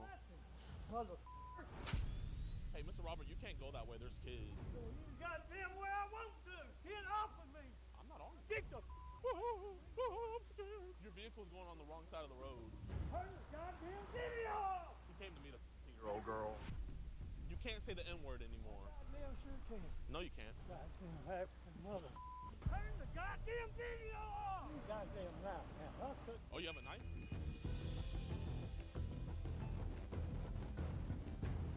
Get me some groceries. I'm going to eat that too. Full uncensored chat logs, audio calls, access to the exclusive Discord, and the chance to be flown out and do an EDP-CAT with yours truly, DeMarcus Hanson. All for the low, low price of $4.45. So what are you waiting for? Pull a Marquis Brownie and speed on over to edbwatch.com. Warning, the following content may cause extreme disgust. Hey, man, do you want help to get up there? I'm looking for 12. 12? You're here to see Meredith, right? Yeah. Before you get there, her mom kind of just wanted us to talk with you real quick. Can we just have a conversation? It's totally up to you. Yeah, here, I got you. Here you go. Cool, if I turn you around so I can look at you? Oh, yeah. Appreciate you. He's just filming for our safety, that's all. Just mine and yours. You're older, man. I don't think you want to do it. My man. So, I just want to make sure, like, Meredith was completely honest with you. How old did Meredith tell you that she was? She said 18? I mean, just something gonna happen. You just came as a friend? Okay. Now, her mom let us see kind of some of the messages. She's keeping Meredith inside for obvious reasons. But, did we say maybe some things that were not too friendly to Meredith? No. Okay. So why'd you tell her, I want to show me your... That wasn't me. My phone's hacked. Oh, so that got hacked? Yeah, I've been hacked. Metro trying to figure out who hacked it. It's somebody in Nigeria. So how'd you get here then if you got hacked? Well, she paid for the Uber and... So you were talking to Meredith? Yeah, I said I had been. Off and on. But you didn't say that? No. Then who said that? I don't know. They ain't figured out who got hacked my phone yet. Okay. Now, the messages show where they're sent from, and the message shows that you sent this from the living home you're at. Yeah, because they hacked my phone when I was there, and I went to the hospital. My phone was in my room. When I come back, I had messages from Guyana and everywhere else. But you were talking to Meredith then? Yeah, I just told you. How many times I gotta tell you? I have been talking to her, but some of the... Hey, listen, Mr. Robert, man. I mean, I know you're agitated, but I see you have a cross on your chest. Okay, here, listen. I mean, I don't care that you're lying to me, but the only person you're lying to is God. He knows your heart. Okay. So you would sit in God's face and tell him that you didn't say this stuff? Yeah. Okay, yeah. Then I know where you're going. I didn't do nothing wrong. I just I mean, how old are you? 63. Okay, Dying. You're dying? Yeah. You think it's good for a 63-year-old man to come see a 13-year-old? Because Meredith told you that she was 13. Well, I must have skipped that part because a long time ago I wasn't answering her back. If you'll read the first text, I told her that I don't believe in that and all that. But she kept on and on and on and on. So you kind of just said, okay, F it, I'll just talk with you. Is that kind of what happened? All I want to do is talk, man. Now let's go on and order some cupcakes. How about you order the cupcakes? I was just doing something that I thought was a friend. Okay, so you thought a 13-year-old was your friend? Yeah, I mean, I got your old kinfolk that text. Do a lot of 13-year-olds hit us up online? Yeah, they do it all the time. Really? Careful. Do they ever, these 13-year-olds are wild. Do they ever send pictures of themselves naked to you and you have to delete it? Yeah, I always delete all of them. Really? Let a grown woman send me pictures. So no 13-year-old sent you pictures of them naked? No, only grown women? Okay. So was she talking sexual to you? Yeah. What'd she say? I don't remember. Oh, if she was saying sexual stuff to you, then she's the problem, Yeah, you said, oh, watch anything on TV you want. I don't like Batman, all that crap, Ninja Turtles. I don't like that, and I'm pretty well open, everything else. I want to be concentrated on you getting up, and I might start with one finger on your and then stick my dick in you. That was all. From the time I told her that I didn't like the freaky stuff, and then all the way down through there is when my phone got hacked. I get phone calls every day from scam callers and potential callers, and they want to know. I mean, they ask me questions about all that. So why would someone hack you to talk sexual to Meredith? There's people out there that do. There ain't Guyana. Do you think anybody would believe that with you being right here, right now? Do you think anybody would believe that story? I don't know if they believe it or not. You're going to take me to jail, send me. I'm not going to take you to jail. I'm not a cop. Well, you're acting like one. You're getting into my personal business that don't pertain to none of this. Well, Meredith's mom wanted us to talk with you because she was afraid of you. Well, I'm not. You're going to be afraid of me and I can't even walk. Well, it's a scary thing, a grown man coming to meet a 13-year-old. You know what I mean, Mr. Robert? I understand that too. Yeah. It's not. Listen, I understand a different time period where, it was okay for 60-year-old men to get with 13-year-olds. All I want to make sure is, were you going to force her to do the sexual stuff? Sure was not. Or was it not that kind of guy. So it would have been consensual? Only if she wanted. You'll read them texts and that's what I said in there. Okay. Only if you want. Whatever you want. But I wasn't going to ever do it anyway because I just don't feel safe about it. You don't feel safe about it?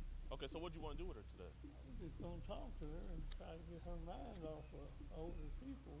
Oh. Like me. Now I got to look back over my shoulder on the rest of my life, and I don't want this to happen to nobody else now. Okay. Well, why can't you call her or just text her? She won't answer the phone for one. Oh. I tried to call on the way over here. Okay, that's good. So how long you been in that living facility? Month. Okay. Do you have family? Nope. No? No family at all. No family at all? Oh, man, I'm sorry to hear that. So you say you're dying. What are you diagnosed with? Parkinson's disease, COPD, I have seizures. Ooh. Congestive heart failure, God. shut down. God gave everything to you.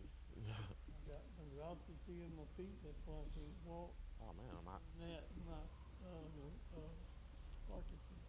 Well, I'm glad you're going through all that with kind of what's going on with today. You understand? I can't have you say that about somebody. Yeah. I don't wish you'd yell on anybody. Yeah. No, I know what you mean. Do you think Meredith's mom should call the police, or do you think she should just forget about it? You don't have to worry about me calling to her, period. Okay. Why would you ask her to show you a picture? I didn't ask her to show that. You didn't? How many times I tell you? But it came from your phone. Yeah, my phone is hacked. I looked at your phone. Your phone's not hacked. How do you know you look at my phone? Because my phone, you know how damn hand is. The messages show where they're sent from. If they were sent from How does it not? They got my damn phone number. They got my email. They got my social security number. They got. So why would you come to meet a girl that these hackers said all this actual stuff to? Okay. Do what you got to do, and let's get it over with. Or call me an Uber and get me out of here, because I'm tired. Well, listen, here. Repeating myself over and over and over. Yeah, I mean, you're just repeating lies. I ain't repeating a fucking lie. You're not? I think you're lying. Well, you might think so. I think you're a liar. You think I'm a liar? Yeah. Okay, what am I lying about? Everything. Okay. So, you don't want to help me? I'll call 911 and get help. Yeah, call 911. I mean, what are you going to tell them? You came to meet a 10-year-old girl? You're threatening me. How did I threaten you? Oh, here, I'm so sorry. Here, I don't want to threaten you. No. Here, let me back up. Let me back up. He feels threatened. Mr. Robert, I don't want to threaten you. If you feel threatened, I'm backing up. Now I got to walk all the way back to South Dallas. I don't want you to feel threatened at all. You're free to go. I know I can. Okay. I'm just telling you. You keep asking me the same thing over and over and over. Well, here, you're walking towards me. Now I feel threatened. Walking towards you, no. Okay, you're rolling towards me. I said I just want you to ride back to Uber. That's all I asked for. Get you an Uber. Well, how am I supposed to pay for it? Here, let's get out of his way, because he feels threatened. No, he ain't bothering me. He ain't said nothing. He's been saying no video. You too. You too. Like how you want that video, mother. Turn the video off. You have no right videoing them. Well, we have to video people coming to meet 10-year-olds. Yes, ma'am, but I'm going to turn my focus on the But you did show up. Yeah, I showed up for a friend. That's it. So. Oh, God, man. See, here you go again. How do you have this time, dude? Yeah. This way? Yeah, maybe. Do you want me to push you, or you want to do it yourself? I'll do it myself. I don't want you to touch me. Yeah, I mean, do you want me to call 911 for you? I want you to call it Uber back. Well, you said you wanted me to call 911. No, I didn't. I said I could call 911. Here, I'll call 911 for you. 911. Hello, 911? Order it now. Hey, yeah, my friend Robert.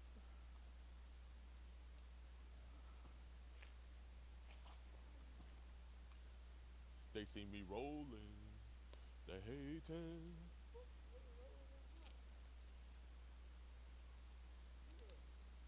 Good job, Mr. Robert. Why would you want them to hit you? So then you can call the police? But I have you on video. I don't care if you got me on video or not, but you better turn the fucking video off. Okay. Violation of my rights. Yeah, and you try to violate a 10-year-old girl. Motherfucker. Man, you running. Hello, 911. Yeah, my friend Robert here. He tried to meet a 10-year-old girl. Uh-oh. Robert's calling 911. What are you going to tell them? That you came to meet a 10-year-old girl? I need a fucking ambulance. That's what I need. Why do you need an ambulance? I need an ambulance. None of your goddamn business. You know we're going to have to tell your retirement home that you came to meet a 10-year-old girl. Oh, you might want to be careful here. You're going to start rolling. Oh. Wait, hold on. He's going fast. Someone stop him. He's going too fast. These people got me trapped in here. No, you're free to leave. Well, why don't you turn your goddamn video off then? Well, I'm not going to turn the video off. Trying to leave. Yeah, you can go. Won't let me. I'm not stopping you at all. You're free to leave. Goddamn black guy here. He's got a video on me and everything else. I just need to go to the hospital. My chest hurts. Your booty cheeks are out. That's public indecency? Tell them how you came to meet a 10-year-old girl. Hey, Mr. Robert, you can't go that way. There's kids. You can't be around kids. I can go here goddamn where I want to. Get off of me. I'm not on you. I got 3 of them here. There's video on me and everything else. Trying to say I come to meet a 10-year-old girl. All this where they trap me in here. And I'm tired of it. I'm trying to get out so I can go. And these goddamn sorry motherfuckers won't get the I'm scared.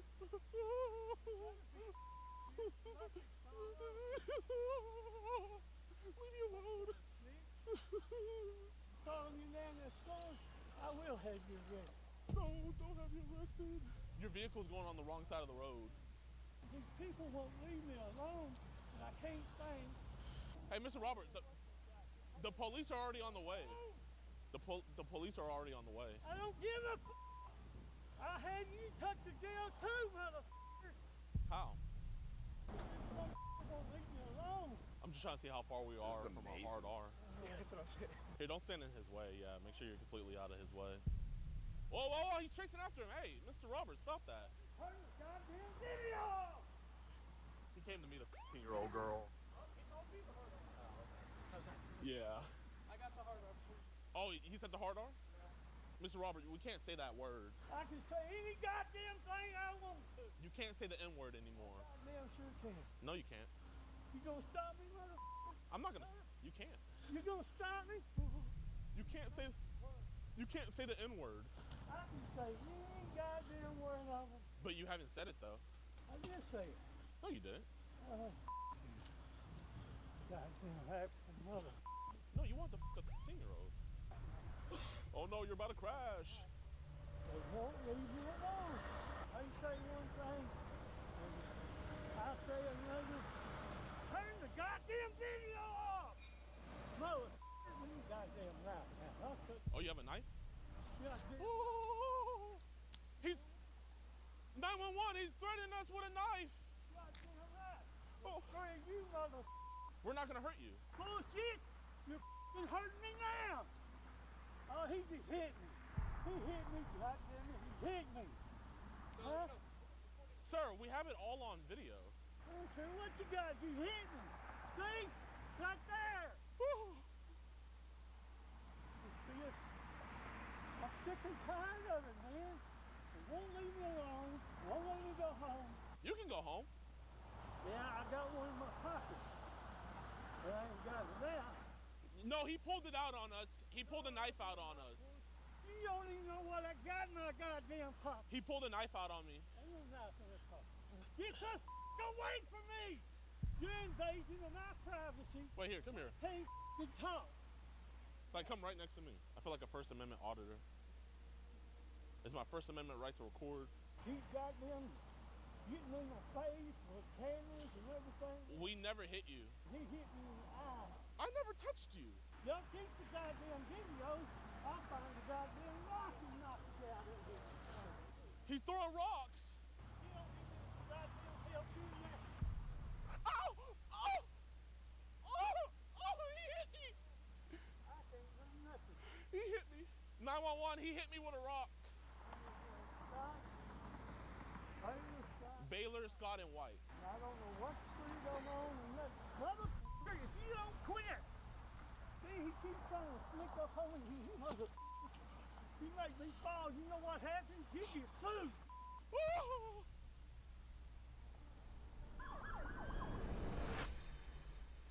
Hello, officer. Would you get him away from me? He's got a video there, video over there. Can you come over here and talk to me? Yeah, we have it all on video. You guys are filming something separate? Yeah, so he had came to meet a 15-year-old girl. He had Ubered over here. And then when we came to confront him about it, he then wheelchaired off all the way over here. He then pulled a knife out on me.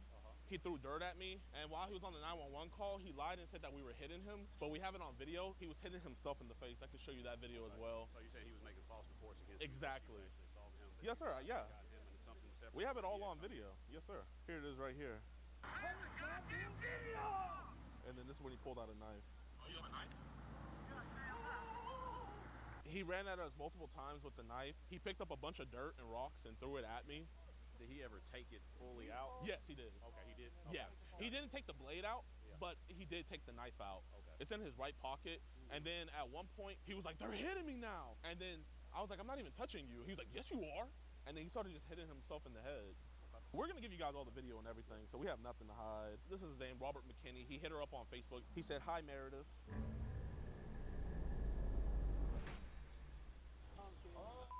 I mean, you came to me a 15-year-old. No, you didn't? Okay. Hey, enjoy that medical bill. Paramedics are pretty expensive. Bro just lost $20,000 getting in that paramedic. I love it. Officer, does he still have his phone on him? I got a new one in my bag. What do you want to talk about it for? Because they need the evidence. All the chat. We'll take care of it. We'll take care of what we need to. Okay. Keep it up. Look at me. Hey, let's go, man. We need to come in ambulance. You have to look at him. He's going to go through this shit.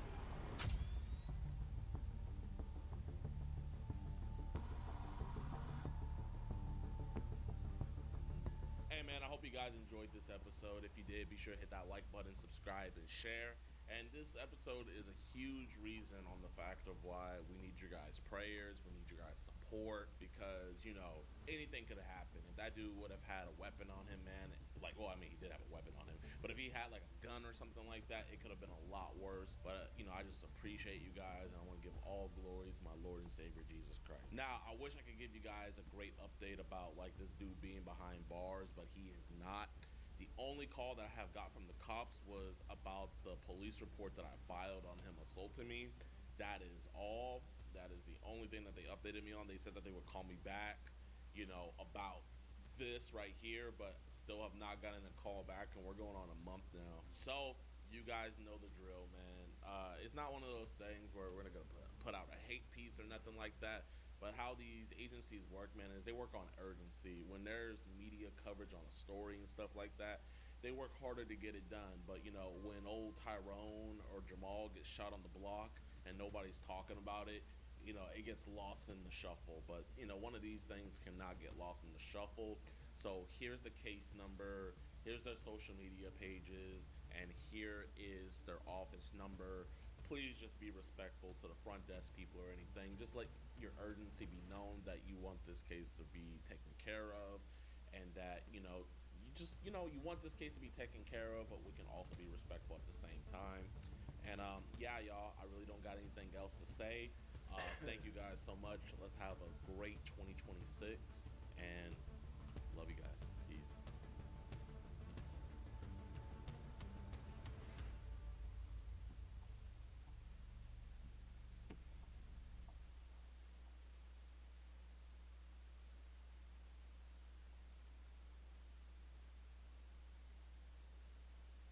The Supreme Court is now debating on what a woman is. Listen to this. Thank you, Mr. Chairman. Since you bring it up, why don't we start there? Dr. Verma, I wasn't sure I understood your answer to Senator Moody a moment.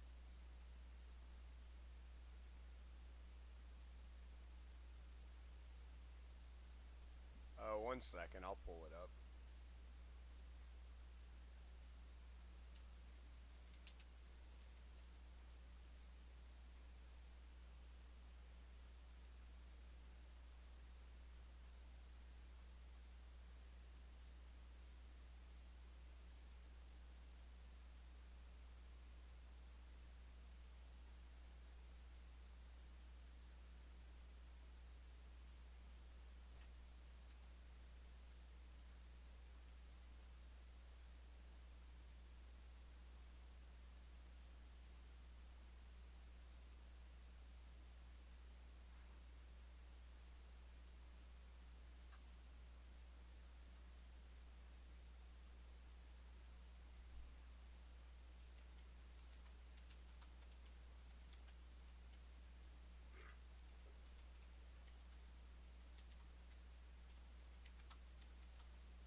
But I gotta go to bed. Y'all have a good night.